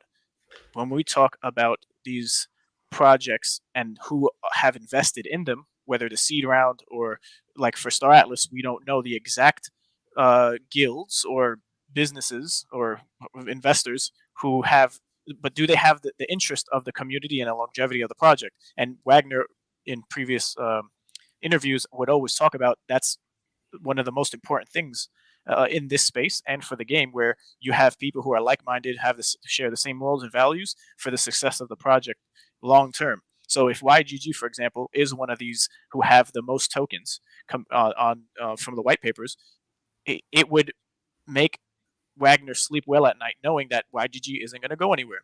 They're going to bring users to the game. So there's a trade-off there with maybe how many tokens an investor or a group has versus what the Star Atlas side of things are going to be. So there's a lot of worry here too across the space of like, we got to get rid of these seed rounds and giving most of the token allocation to these investors.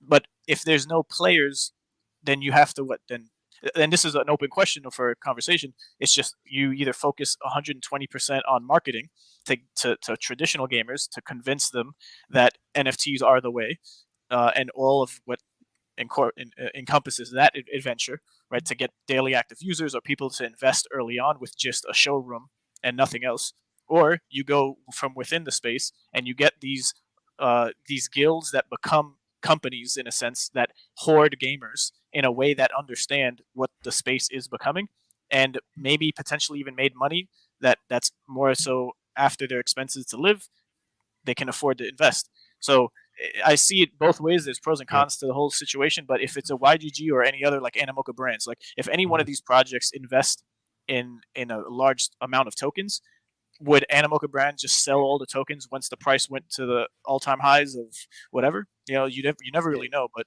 it's highly less likely to happen.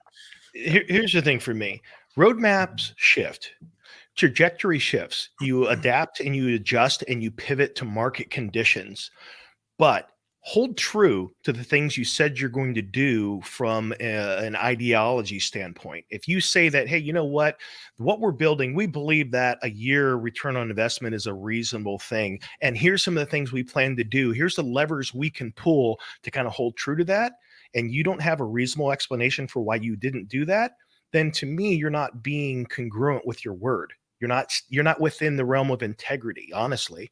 And so I don't know the reasons for this, and I allow space for the fact that there's things that are unknowns that I just am not aware of. But if someone tells me they're going to do something, I expect to hold true to that, regardless of market conditions and things like that. And if you can't, help me understand why. Right. Mainly to help everyone understand why, and then what's the new plan? What's the new date? Yeah, exactly. Now, what do we do from here? Right. Yes. Right. And I think that's where I'm at on it, is be clear. Okay. If, hey, you know what, 1 year is not going to work. It's a 3 year now. Okay. Yeah.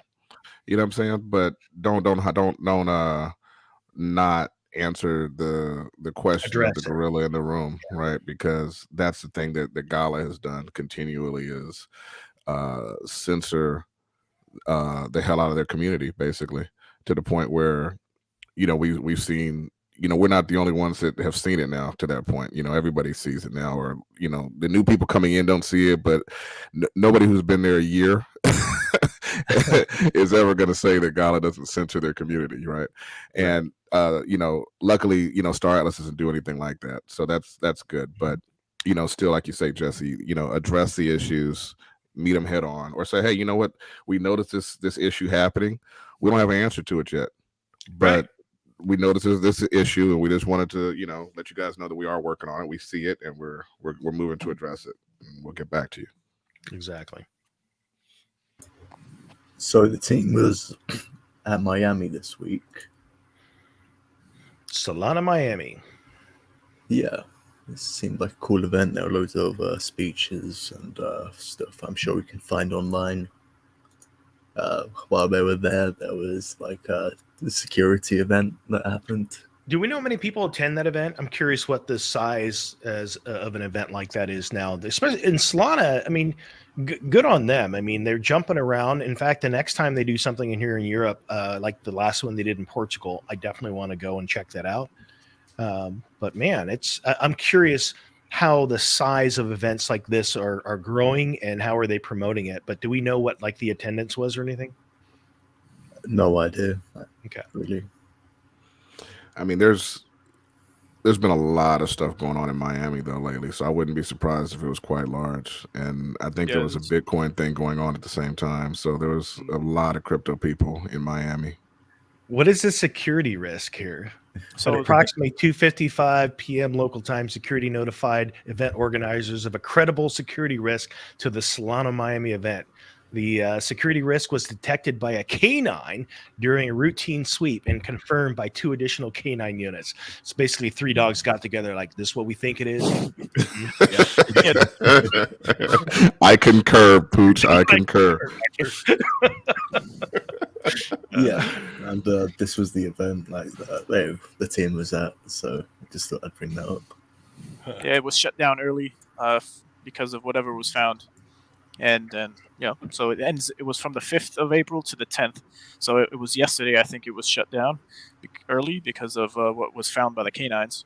So luckily no one was hurt, because that would have been all breaking news. Yeah. And we also wanted to highlight this song by Moonman. Yeah, shout out. Yeah, so these guys, I think I caught them in a space with doggone it. Yes, with Ash's Twitter space, yeah. And they were talking. They seemed pretty cool, man. They kind of gave me like the Star Wars Bounty Hunter Club vibes, you know what I mean? Jabba the Hutt type of stuff. So they seem pretty cool. I actually would love to interact with them when the game goes live. It's a cool community they got going over there. Yeah, I want to hear this, man. What we got playing? Yeah, there you go. Near and far, lights up like a shooting star. Hit them hard and straight too far. Meet me at the Bounty Bar. It's easy getting lost in the wrong neighborhood. Deep space asteroids gone for good. You never know what's hiding what you cannot see. Avoiding 2 for traps, it's common man Santi. Man, I need to pass through your friend's place. If there's a 2 for scout, could you please help me out? Let me see what I can do, my friend. But if you see a 2 find space, Santi! it's already too late. Chase this bounty through. Yes, Santi was featured. Yeah, awesome. A very cool song. Yeah, interesting stuff, So man. Every shout time out. I hear one of these, like you guys hear our closeouts where we've got Atlas Minor, and now we got this Star Atlas contribution, man. If you guys see behind me here, I'm into music production, got a lot of stuff there on the shelves. I'm almost feeling called out to like show up and create our own version for Rome or for Metaverse Nomads, man. Keep it coming, man. You guys find more stuff like this. I Yeah, love it. I We'll want to all hear them make a all. verse. We'll all make a verse for a song. That's Put it. our two Gwei into whatever. Two-way, I like it. Yeah, that's pretty much it for Star Atlas this week. Right on. So there's going to be a Miranda's AMA this week. Yes, go. Finally. Tomorrow, I believe. Yeah, I dropped a couple questions in for this here, so I'm curious to see. And by the way, and it is nice to see that for a project that has been delayed, and we have our own questions about where it's going and what they're up to over there. A lot of unknowns. They seem to be at least putting some things forward now, and I'm curious. I'm going to be on this. I want to see how it's going to go. So, yeah, and they have a forum. Shout out to Michael Wagner, or not Michael Wagner. Shout out to what's his name? McCarthy. McCarthy. Goodness, Graham. You had me draw a blank too. Got you back. I'm not pulling names today, but yeah, shout out to Mike McCarthy for doing this. This was something that was promised to us by Bitbender way back in the day, that we would have these AMAs and stuff on a regular basis, and they obviously fell off for quite a while. And I'm just happy to see him bringing it back. One of our guild mates, shout out to Observer, has been really active in keeping all of us who haven't been in the Gala Discord as much lately, keeping all of us abreast of what's going on. And Mike McCarthy's been sitting there popping in the Discord, communicating, shooting ideas out, and it's been a lot of fun. I've had an opportunity to interact with him a couple of times, and it's been real cool. So shout out to the team for getting Miranda's back on track. I'm excited to see it.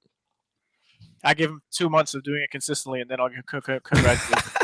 Without a sale. No, I don't know, bro. I'm not throwing shade. I'm just saying. I know there's a project that you might be thinking of, who's watching right now, who you have issues with because of lack of transparency, no white paper, or something of the sort. Okay, token price economics. Just pick one. There's one out there, so you can obviously relate to what we're talking about. And if you're invested in Gala, we're not trying to flood any of your bags, because we have bags. So all I'm saying is that we enjoy the community because we have a big stake in the project as far as investing. But then we also want to play the game because we like the genre. So we're all on the same page here.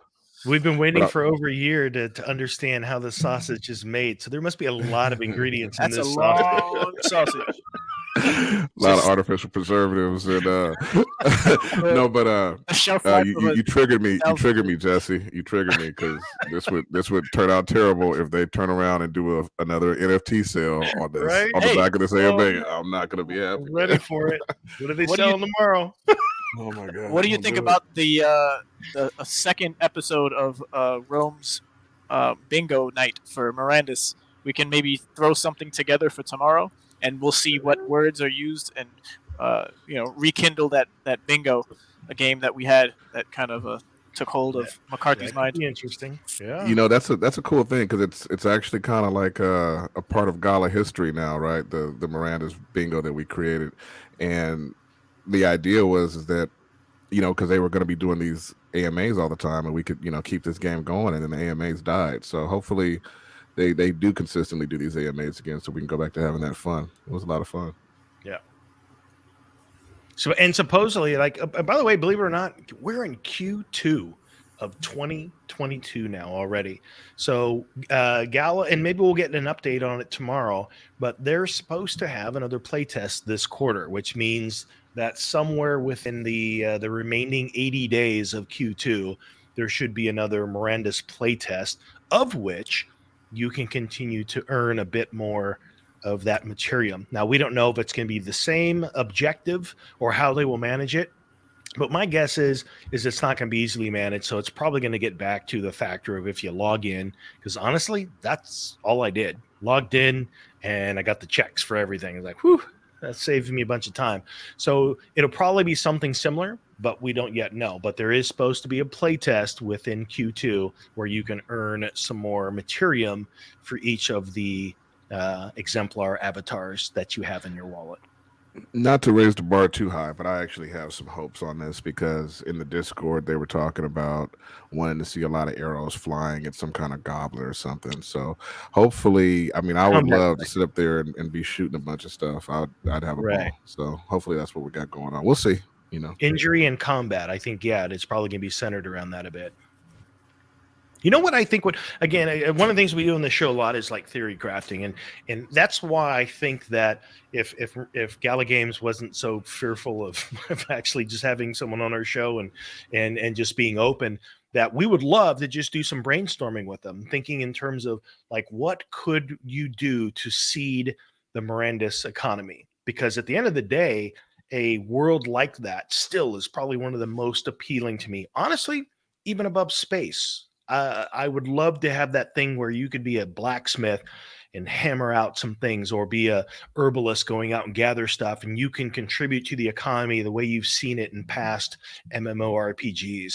So if they actually had a way for like even tests on the server to start doing some crafting, and that crafting could result in, I guess now Materium, which is a little strange to me. But it would be cool if you could actually start that process of crafting some things that actually produce some NFTs. Well, that was the original promise, was there was going to be that mini game where we would be able to basically seed the economy by crafting and stuff like that. And it never happened. So I don't know if that's, once again, back to lack of roadmaps, right? I don't know if that's still on the table or not, because we haven't heard. So that's actually probably a good question. If somebody wants to hit that link and throw it in that AMA, win mini game, or is it off the table? So on screen right now, this is the price of Materium. It's kind of been spiking recently.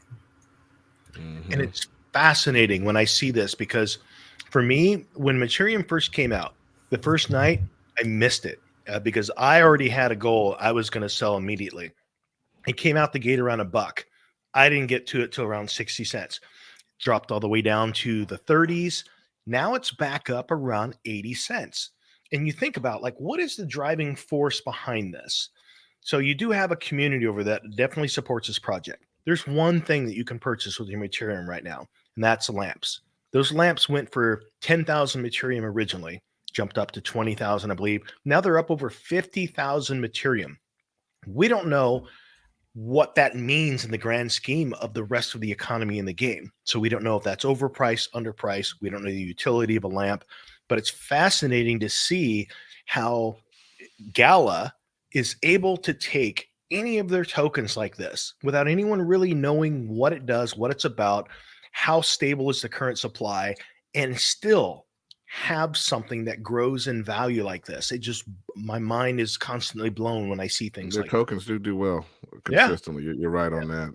One thing that I could say is that they do have a particularly, no disrespect to anybody out there, because I'm a fan as well, but they do have a particularly fanboyish community in the Gala Games ecosystem. There's a lot of people who believe very strongly in Gala, and like I've mentioned before, I mean, if you've been in Gala for a long time, you've made money. We all have, and so that money is, a lot of those guys are pretty liquid. Some of them are professional gamers, I've heard now. You know what I mean? And some people are living off their nodes. So there's a lot of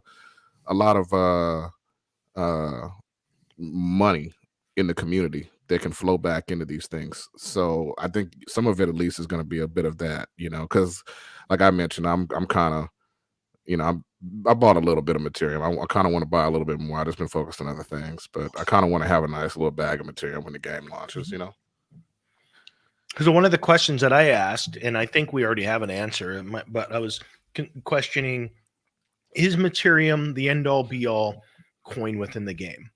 Because one of the things we've heard McCarthy say time and time again, going back to, I can almost quote him almost exactly, is that he likes the concept of having, your copper, silver, gold, platinum model that you see in traditional Dungeons and Dragons type rule set games, or at least MMOs that follow that model. He said it again recently. Yeah, and even references, like a amazing book, Name of the Wind, that talks about copper jots. So that makes sense. And the thing that when I first heard about Materium that appealed to me is I thought, wouldn't it be cool if in addition to the traditional money system, they had another token that represented magical energy? So that's how I see Materium being used. And I think it would be amazing if you have some Materium that you need to spend or utilize for creating a potion or to enchant some armor or to cast this really difficult spell or something like that. But I don't think that should literally be the name of the money used for other things you're doing in the game. So one of my questions is this going to now be the definitive token within Mirandus, or is it just going to be a token within the makeup of the economy? That's my question. I think it would be amazing if they kept it separate for things that were magic, but then had a traditional money system. The way he talks, I don't think he even knows yet. Right. I mean, so that's key. But you just had me thinking about like preparing for WoW raids back in the day and having to get all your resources together. Just imagine you had to buy a bunch of material before the raid. Like, oh, I'm almost out of material. I gotta go read my material real quick, man. Yeah. I'll get you back after this raid. Yeah, I think McCarthy isn't taking full advantage of the community that has been existing this whole time, other than just what he's recently been doing, which is having conversations in the Discord. So yeah, definitely would invite him onto the show anytime. And hey, tomorrow that could be one of the questions. When will you come on the podcast and Theorycraft with us, diehard supporters? Because although we talk in a way economically of the game or the company, right, financially, and how they raise their money by selling NFTs, that doesn't mean Mirandus or McCarthy aren't capable building out, or McCarthy's not capable of building out this game that we all imagine can be from previous titles, and then what we're going into with the Web3 stuff to be a success. So I want him to win. I want to see it work. Yeah. So, and like we've done in the past, we don't try to trap anybody. You know what I mean? So you watched our interviews with people in the past. We give them questions beforehand, and we let them act stuff out or whatever. So we got this really flaming comment. It was actually, I don't think it posted to the YouTube channel, but it was this dude that's been following us for a while, and he starts off saying, I really used to respect you guys. And then you guys did this interview with Michael Wagner, and it was just like, it was this pre-recorded thing. And it's like, dude, he knew none of the questions we were going to ask. And we could have shown up and we could have blasted him, and we could have, but what's the point of that? We had questions that were positive and questions that were challenging. And it was establishing a relationship with a company that we're a part of that we want to see succeed. Doesn't mean that we don't have tougher questions, but if you just show up at something like that and you're just like, where were you on the night of July 25th? And you're just gonna just light them up and put them on the defense. You're not going to establish a relationship and get the questions answered that you want long term. Right. So it's the same thing. I think people show up, same thing would happen. We would be respectful, and we would be like, hey, let's figure out some stuff together. Let's brainstorm. Let's ask some good questions. I think people misunderstand the difference between, when you're speaking of your own opinions and stuff like that, and when you're creating a space for a conversation, right? Like exactly. you don't go into, like, you look at, like, the reason that Joe Rogan's so as successful as he is because he creates a comfortable space for a person to open up. And you don't do that by trying to be a one of those journalists that try to do the gotcha questions all the time, and then they end up they get blacklisted where they can't get into the party. You know what I mean? Like, why would you want to do that? I mean, obviously, when we do our normal show, we're gonna sit there and we're gonna talk about all the things that we worry about a project, but we're not gonna sit there and beat a guy up. You know what I'm saying? When he's sitting over here trying to give us alpha and stuff like that. Just let it happen. I saw that recently with some celebrity that was getting interviewed over this Will Smith stuff, and he clearly had some questions he said he didn't want to be asked, and they refined the whole interview, and then all of a sudden they're like, let me slide this in. And then you heard a third voice come into the interview for the first time, which was clearly their publicist. That's all the time we have. Thank you. That's all we've got. Yeah. That's it. Got to shoot your shot sometimes. You never know. You'll get a higher position. You're like, this guy takes chances. He takes risks. We want him on our team. So if you see anyone in the community of the Mirandus discussion channel in their official Discord server, and they seem to be questioning and savvy and talking about the words investment and return on or anything, just give a shout out, because we're always taking on new members for our guild, for Mirandus specifically, outside of Star Atlas, and it's a to be continued journey with all of these projects. I mean, shout out to Fancy Head of Rome. I mean, that's how he brought us all together in the first place, right? He picked us out. We were the ones that were up big in the Discord and Gala, talking that stuff and asking those hard questions and pushing back, and he caught us and brought us together. Indeed. Yep. Thanks, guys. Yeah, so this week, the co-founders, Grant and Kieran, they did their 1v1 in Illuvium for $1 million in locked ILV.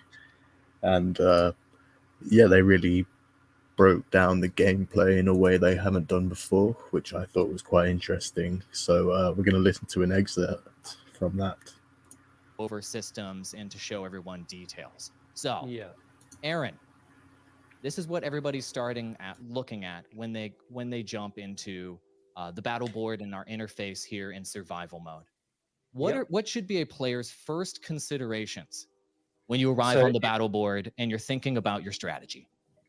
In the private beta, because no one owns any particular shards, we're actually giving people a randomized deck. In the full game, you'll have to actually make the deck that suits your needs. There's a lot of characters in the game, but you only get to take in a deck of approximately 30 cards. That's little Flair there. And Len, she's looking great. Flair's looking a little bit cute. The point at the start would be to organize your deck and look at who you're up against. The main purpose of survival mode for us is to give players a PvE experience, so they're not playing against another person. It's a little bit more casual, and it's a little bit more just about learning the systems and trying to really theory craft, right? So at the bottom, you'll see you've got all of your shards. As I said, in private beta, they're going to be randomized.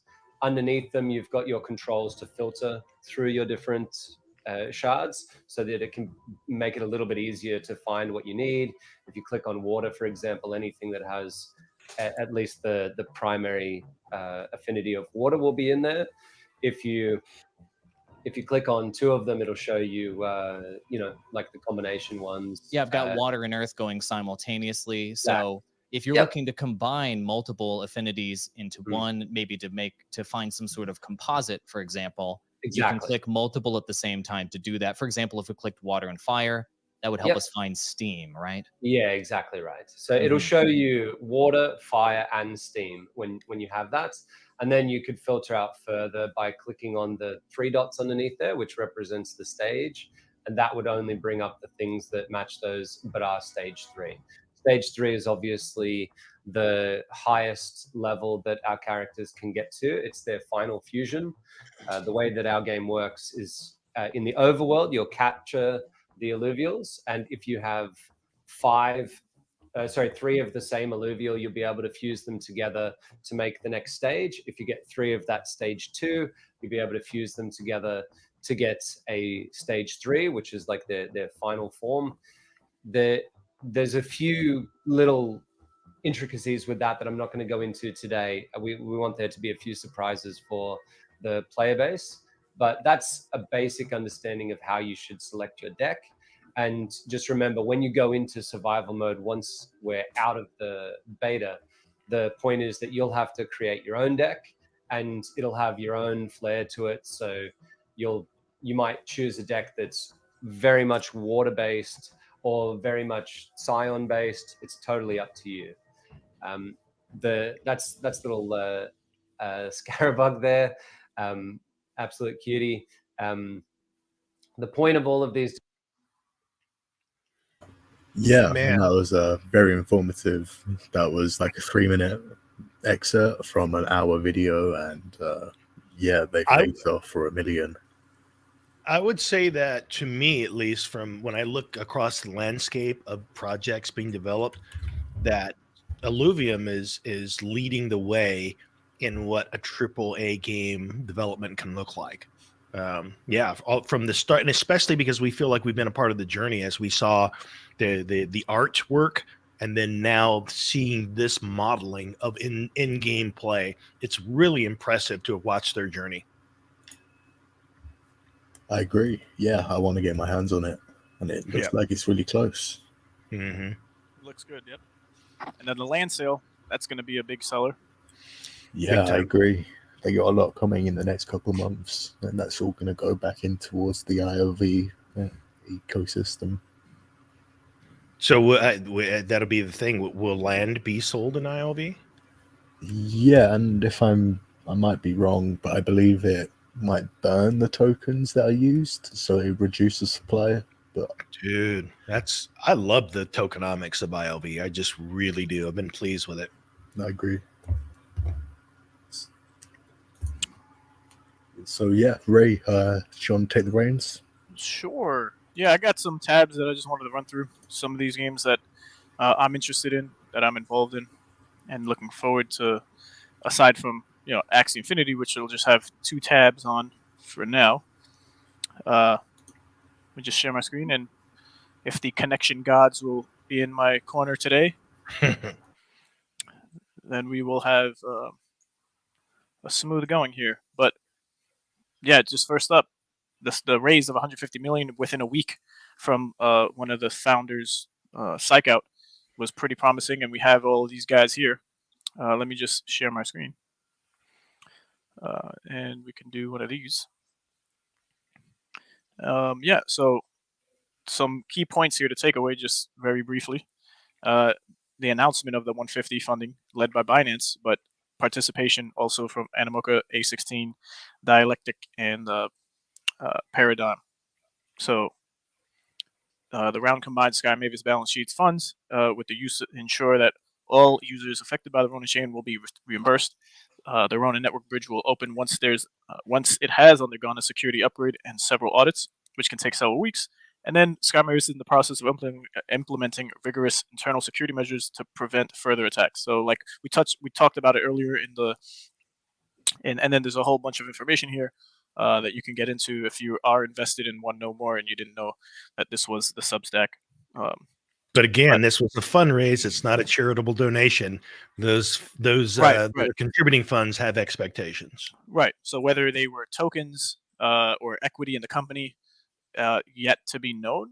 I'm not. If I don't know, then please correct me out there if you don't. But yeah, there's always a give and take, and we'll see what happens in the next 2 years. But yeah, moving on from that. So Phil La is the lead for the land development of the game, and if you go to his Twitter, sorry, he gives up a lot of conversation about the game, and he's looking forward to the development of it and the help of the community when it comes to that. So just to asking community what they want to see and giving us updates on what's going to happen, because it's been many years since land, the last demo. And then we have here just he went through 500 survey responses from the feedback of Origin 3 V3 that was launched. And if you haven't tried it out, just because we're in this space and we should just be able to play games that are free, that doesn't have a paywall, just to experience and get a feel for the wider space of what's going on around you. So this genre might not mean anything to you, the company, whether they did right or wrong by you, or the community. None of this should matter. It's just this is what's happening, whether you like it or not. And this is my philosophy on the space. So I just try to get involved in anything. Try it if it's free. Get involved, and the more research I do, I just I jump in to see if the future is bright as far as it being an investment. But yeah, so there's all these lists of things that from the game being out and able to play already that are going to be changing soon. So this is going to be an ongoing thing as the game is live, and I think it's tomorrow, right? So this was the announcement that they had. So you're going to have free starter Axies, new cards and power-ups, faster, more skill-based gameplay, and beautiful new art and animations. And I won't show you any of the art. I kind of do that regularly, but yeah, once you get in, whether you have Axies or not, there's a great adventure mode storyline that walks you through how to do everything. It's a very detailed and fun experience, I'd say, reminiscent of Pokemon and other games that you might have played before, the usual. Um, and then on Monday, we have a AMA with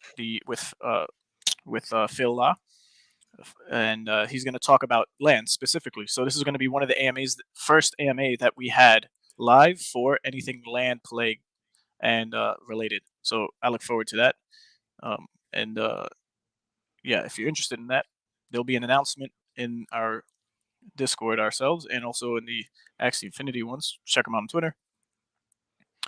And yep, Origin is live. But moving on from Origin, come on, connection gods. Right. So this is what I was talking about.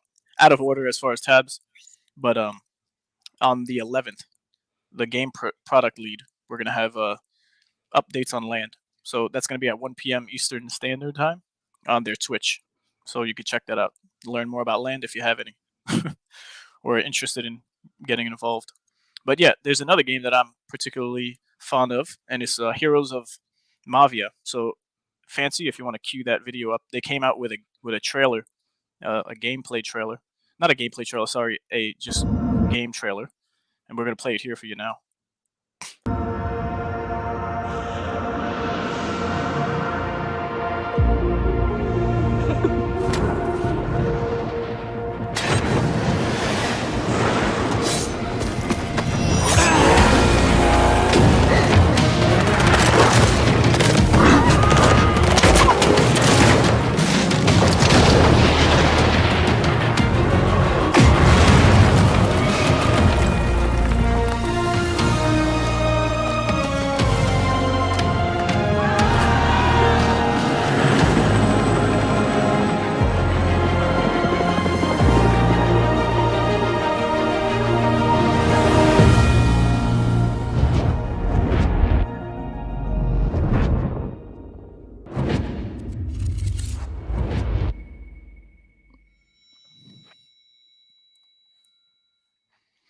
Yeah, so thanks for that, Fancy. But yeah, so this game in particular is what I call the Clash of Clans of Web3 NFT gaming.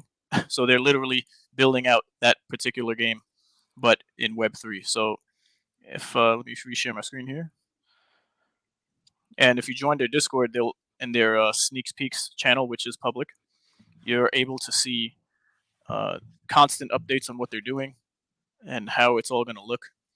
They're going to have a player. So there's a video on their YouTube channel as well that kind of goes and walks through their white paper and explains everything about the economics of the project. There's going to be 2 tokens, Ruby and Mavia token, utility and governance token, similar to what we know in the space. And it's going to be literally Clash of Clan gameplay. So you can buy your NFT land, and you could do a soft staking of the land and earn a in-game item, which is going to help you increase your luck when it comes to earning more Ruby tokens, which is going to be the SLP equivalent.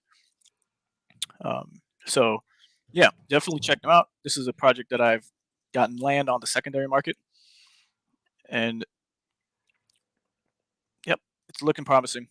And they give constant updates, and they have community members vote on what they would like the art to look like. They'll give you 4 options, and you could choose the emotes. So if you ever play Clash of Clans, this is a no-brainer for me. What's the size of their community now? I think it's a whopping 68,000. Okay, all right. So yeah, and major investment backing, as we know in the space for games that are sought after, or I guess betted on to be game changers in the space. And it says their total land 8,000. That's how many plots they've got for sale. Yeah, so 8,000, 10,000 is the total, but 2,000 were held back and for either giveaways and but they're soon going to be released and for a land sale. So on OpenSea you might see 10,000 already. Okay. They had an announcement saying that they don't want it to incrementally go up.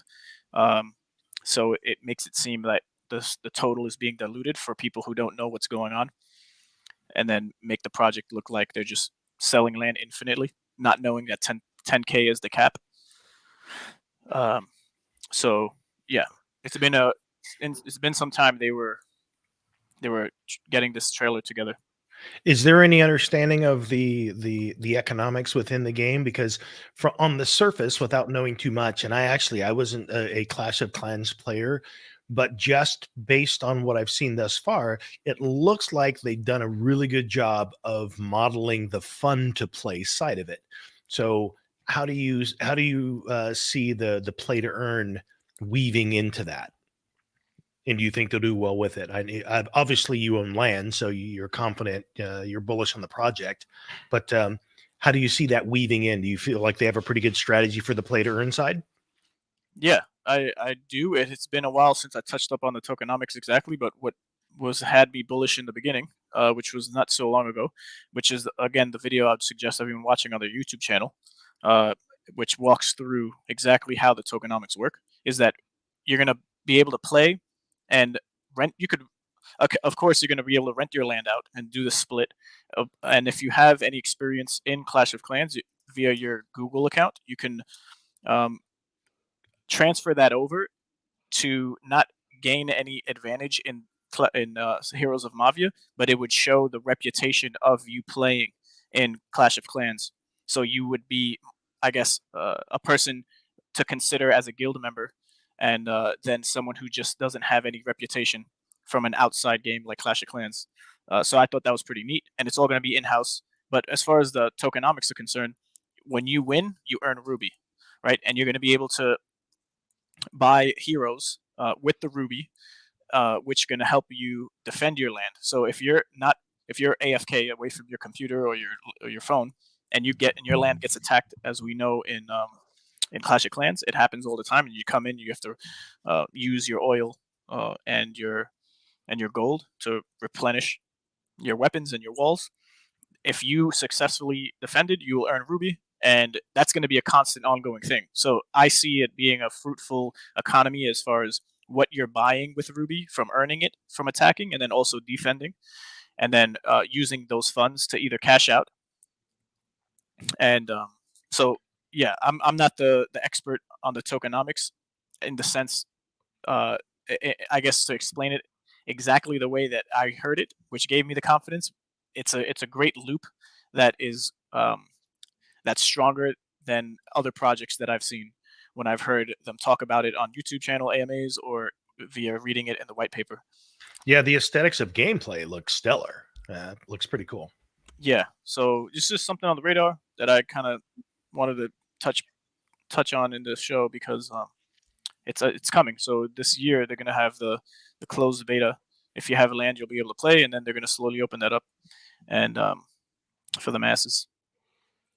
And yeah, so onwards to Nifty Island.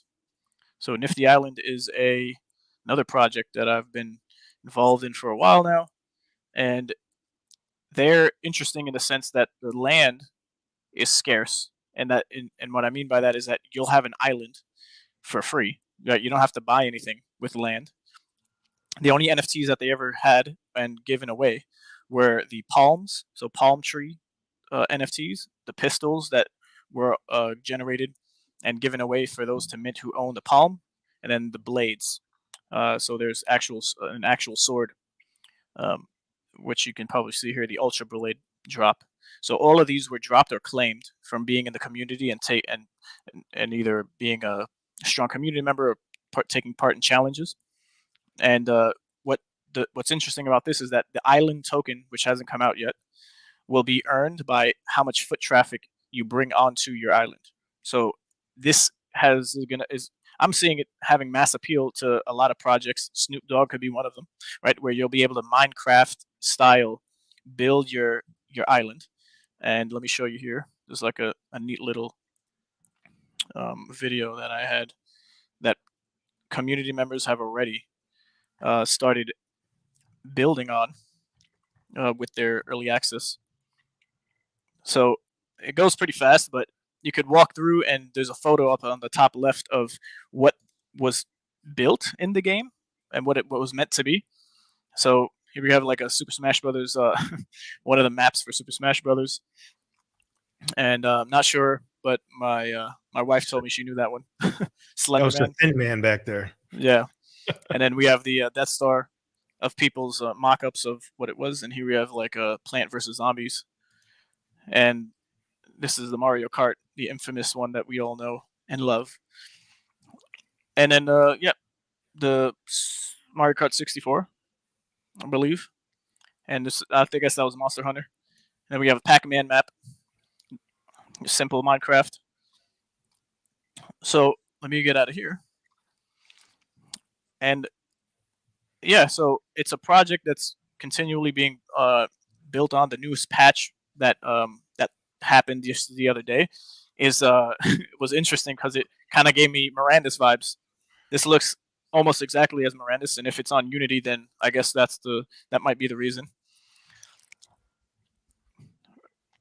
I was kind of confused.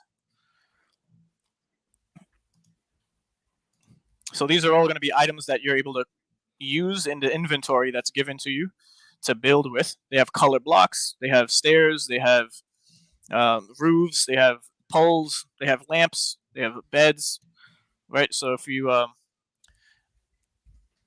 right, so you'll have your island and you can develop it to be whatever you want it to be. They're going to keep growing. So custom island skins that you can import NPCs to keep you company, like maybe a bear or a deer, maybe because there wasn't any animals prior to this patch, and much more.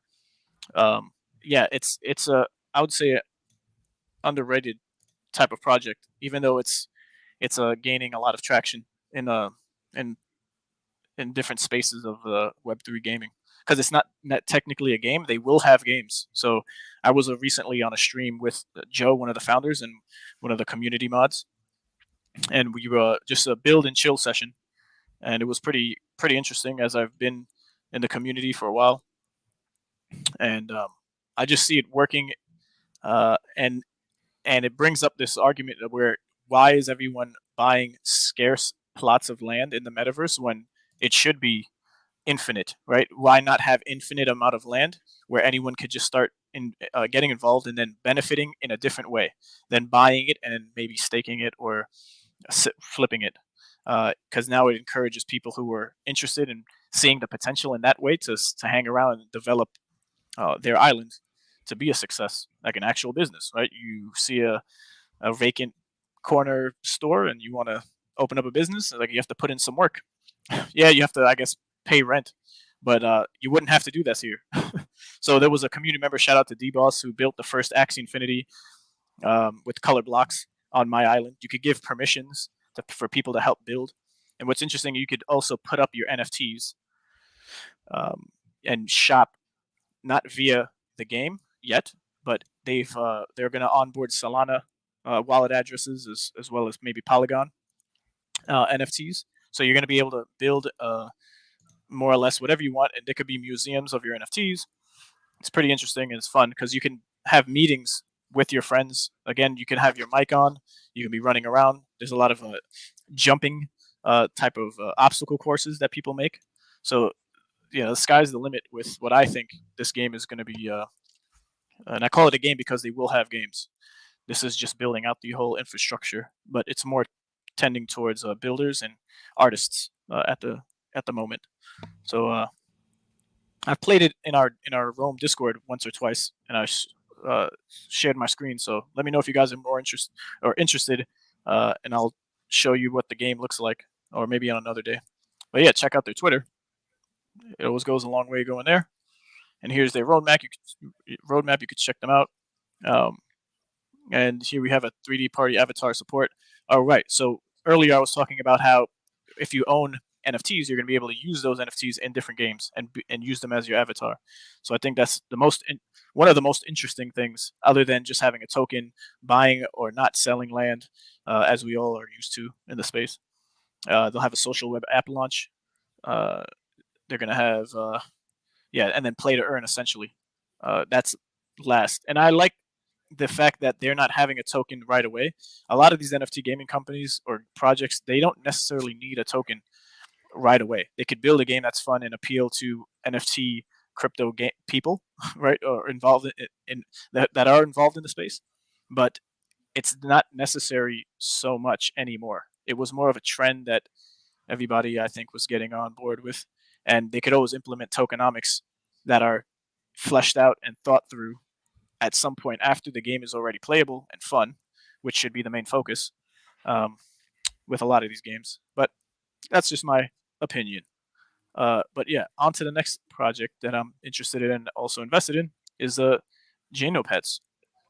So aside from Steppin, which is another walk to earn genre game, this is Genopets. So I particularly fell in love with it. I must say, and you're able to have 5 crystals, mint a habitat. If you own a Genopet, you're ahead of the game as far as the leveling up of that Genopet. And there's a whole working with tokenomics going on in that. You can check out the white paper. We're not going too detailed here, but last but not least is DeFi Kingdoms, which is one of my all-time faves as far as what they're building and the team and how transparent, similar to Star Atlas, like we talk about. It's one of the more favorable projects on my list. And yeah, they just had their expansion on Crystal Vale, which is on the Avalanche subnet from their previous, which still exists, Sarandale, which lives on Harmony. And they just had an AMA recently, which you can check out. Also, they have a YouTube channel that try to get involved with different platforms. Right. Thank you, KNet. Not financial advice. I could hear your wallets opening now to just spend your money on all of these NFT projects that are selling NFTs. So yeah, they're gonna have pets as well. I just need one more for my collection. So I've been at this game for a while now. I introduced it to the community of Rome on this podcast, I think a couple of weeks ago or so. I wasn't involved then, but that was before, I guess, the run up of the Jewel token, which is their power token. Not necessarily a governance token, but yes, they only have one token. All assets or items in the game are NFTs, or they have tokens, addresses related to them. So you can quest your heroes. There'll be pets coming up soon. You can check out the roadmap. Also, their YouTube channel, like I said, the AMA, very informative. And you're going to have some gameplay, a 3v3 with your, you could have priests. You could have the usual DPS in the mid or in the back. You have your wizards and your whoever's going to be in the front. As I'm drawing a blank on the tank. There you go. So yeah, that's my Twitter. You could always follow me there if you want. And I'm just sharing stuff. But yeah, definitely check out Sandwich Punch. He updates what happens on these AMAs. A great source of information. This was April 4th with just the overview of what happened on the AMA. So if you don't want to listen to a 2-hour video and you just want to read through, this is a document I would suggest. So great art, great community, great team, very transparent. Tokenomics are sound. They're growing and expanding onto different chains, and it's all based off of decentralized finance. So the game is being developed, and it's pretty cool. But that's all for me. What was the release within the past week? Something that they added to it that you were waiting for? Oh, that was the expansion onto Avalanche, which has already happened. And your heroes that you sent off on the perilous journey was, if they came back, you get rewards. You get crystal airdrop, and everything was in anticipation of the crystal liquidity pools. So, or the jewel liquidity pools, or in the liquidity pools in general. So they're very high APRs. You know, I hear a lot of people talking about in different communities about how it's all a Ponzi scheme. All of these games are Ponzi schemes. The tokenomics, it's all a joke, because once it's not lucrative, people are going to get out. But that's the whole point of learning more about these projects, not so much just the tokenomics. Because if the game is going to be built out to be fun, then sure, the token might not be all-time high all the time, but there's going to be a more or less a steady price for these tokens, which are governance tokens. So if you set yourself up to earn it in some way or stake it in some way, I guess you can build from that financially. But these games, I feel, are going to be fun as I continue to watch development. When I think in terms of Ponzi, it's more along the lines of hot potato, meaning like, okay, if you could take a project and you can say, okay, today it doesn't grow anymore. The community doesn't grow any further. How long does a project sustain from here? Meaning like, do people continue to play because it's fun to play? do people continue to earn because there's a mechanism that makes the existing players want to continue to contribute in the game for the money that's also coming out? Or is it fully dependent upon new players coming in? Because that's honestly how a Ponzi is defined, is any economic structure that depends on new life constantly coming in. Otherwise, the whole system collapses. Sure. Yeah. And I feel less likely that the projects I've shown are that. But in a sense, any game needs daily active users, whether they're crypto related or not, for it to be success in the eyes of, I guess, what we think is success when it comes to how popular your game is, right? Because there's fun games out there that no one's really playing. They're still being developed and continue to grow in some way. But how do you get that mass appeal? The financial side is one way, but if the game is fun, I guess we'll see. Yeah, I mean that's the key. What you're hitting at, Jesse, there is the play to earn model is still up in the air. There is not a successful play to earn game yet. There are games that have had very much success, but there isn't one that you could say is its own standalone economy. Therefore, none of them are successful because all of them require constant new users. Thus, they are all Ponzi's up until this point. So, we're waiting for that invention. I feel like it's around the corner. I think all of us do. That's why we're here, right? But it's not there yet. But I think going back to something you were mentioning earlier is you got to have that coming together of certain forces. You got to have the good gameplay, and you got to have the solid economic model. And that's what's going to create this fictional economy in the metaverse. It's going to be able to maintain itself.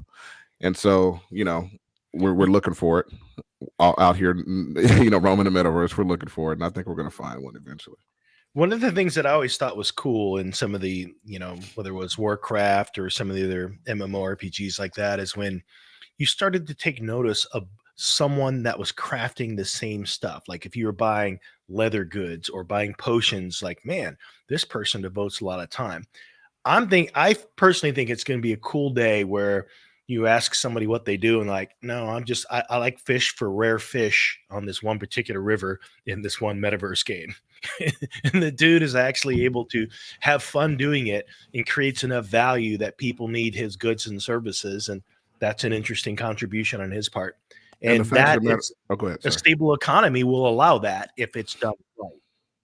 Yeah, I mean, the fact of the matter is, I think we've all engaged in this matter in the past, right? We've all played games where we were rich for whatever reason because we found something or we were engaged in something. Or I used to play markets in World of Warcraft where I'd buy up a good that was cheap and can corner the market on it. You know what I mean? And make money that way. I mean, there's all these things you could do in these games, right? Arbitrage, right? So that's something that is coming. But the ground or the floor has to be built first, Right. And that's, what I think it would be amazing if there was like some think tanks that actually thought about that and actually have the economy group within a game take a group of people and start thinking this stuff through. And that's the part that I wish honestly was more transparent. And I don't know that enough games are out there that have thought that part through. It seems like they're doing it more in a bubble, where it would be great to witness a project like that was more open source, where they were asking more people what they thought makes good for good gameplay, what type of tweaks and adjustments. How do you guys feel about this as a part of an economy? How much weight should this have versus this other thing? That's the piece that I'm waiting to see, because right now, so much of what these economies so many of the economies for these games are being created in such a closed loop that it's really hard to see what's being built. And because it's not open, it makes me question, are they being built in a way that's going to be sustainable? Yeah. Before we cut out, I want to shout out to John Keel from the chat. There's been a little back and forth here. So I'll read these last two comments of his. But again, they already said, this is going back to Star Atlas for everybody who hasn't been following in the chat. But again, they already said why they keep selling ships. For one, those ships are going to be part of the gameplay mechanisms. Two, they will buffer the overpricing to ease entry of new players. I'm not saying I completely disagree with you. I don't like it either. but there is an emission curve for Atlas. Thus, they can't increase rewards. And for Atlas price, it was meant to fall. It's the Star Atlas dollar. Now, I'll let the other guys comment here in a second, but my initial thing here, John Keel, yes, the ships are going to be part of gameplay mechanisms in the future. However, the question is why do they need to be sold now? And that's what worries me, because that tells me that you're looking for more money coming into your ecosystem now without having produced anything of a higher variety than just more different types of ships, right? Yep. So the selling of NFTs without the actual groundwork for the use of those NFTs tells me that it's almost like we were talking about earlier. You're just selling access, you're selling membership, you're not selling ownership. Okay. Yep. If people aren't able to use these things to actually earn and you're just selling them, then basically you're kind of moving more towards the Ponzi than I want to see. What I want to see is I want to see you moving more towards creating an actual game economy that people are going to be able to play and earn in. And if it takes you 5 years to do that, that's fine. But I need you to explain to me why you need more and more and more and more money to do that. So here's a couple considerations on that.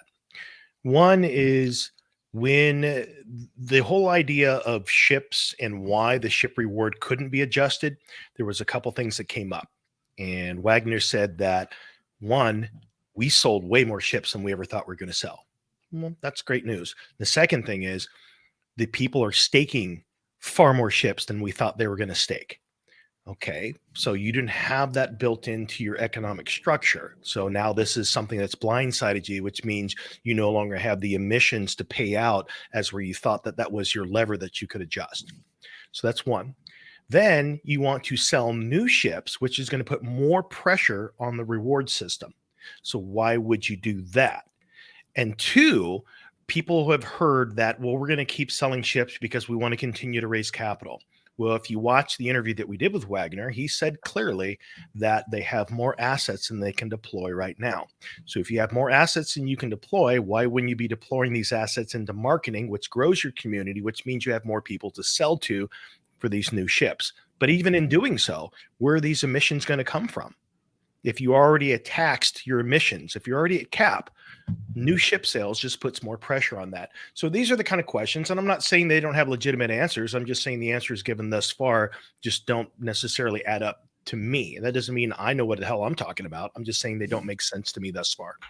Yeah, and you're talking to people who, we're not bashing the project. I think people don't understand the difference between bashing something, fanboying something, or being critical. Right. We try to be critical about all the projects that we talk about. So we want to look at the good, we want to look at the bad, we want to analyze, is it more good, is it more bad, where is it at, how's it doing right now? Now, I just mentioned that I bought more ships 2 weeks ago. So obviously I'm not bashing the project, but obviously there are some issues, and it's good to talk about them because we're the ones that keep these projects honest, not us as in the Metaverse Nomads, but us as in the community at large. It's important as a community that we hold these projects accountable and not just fanboy them, because if we just fanboy them, they're gonna run themselves right off a cliff. Let's look at all the corporations. What do? Yep. They push because they have to fund their own situation as far as their investors and whatnot. And they have to keep those guys happy, and that becomes the most important thing unless the fans hold them accountable. That's when they have to listen to the fans.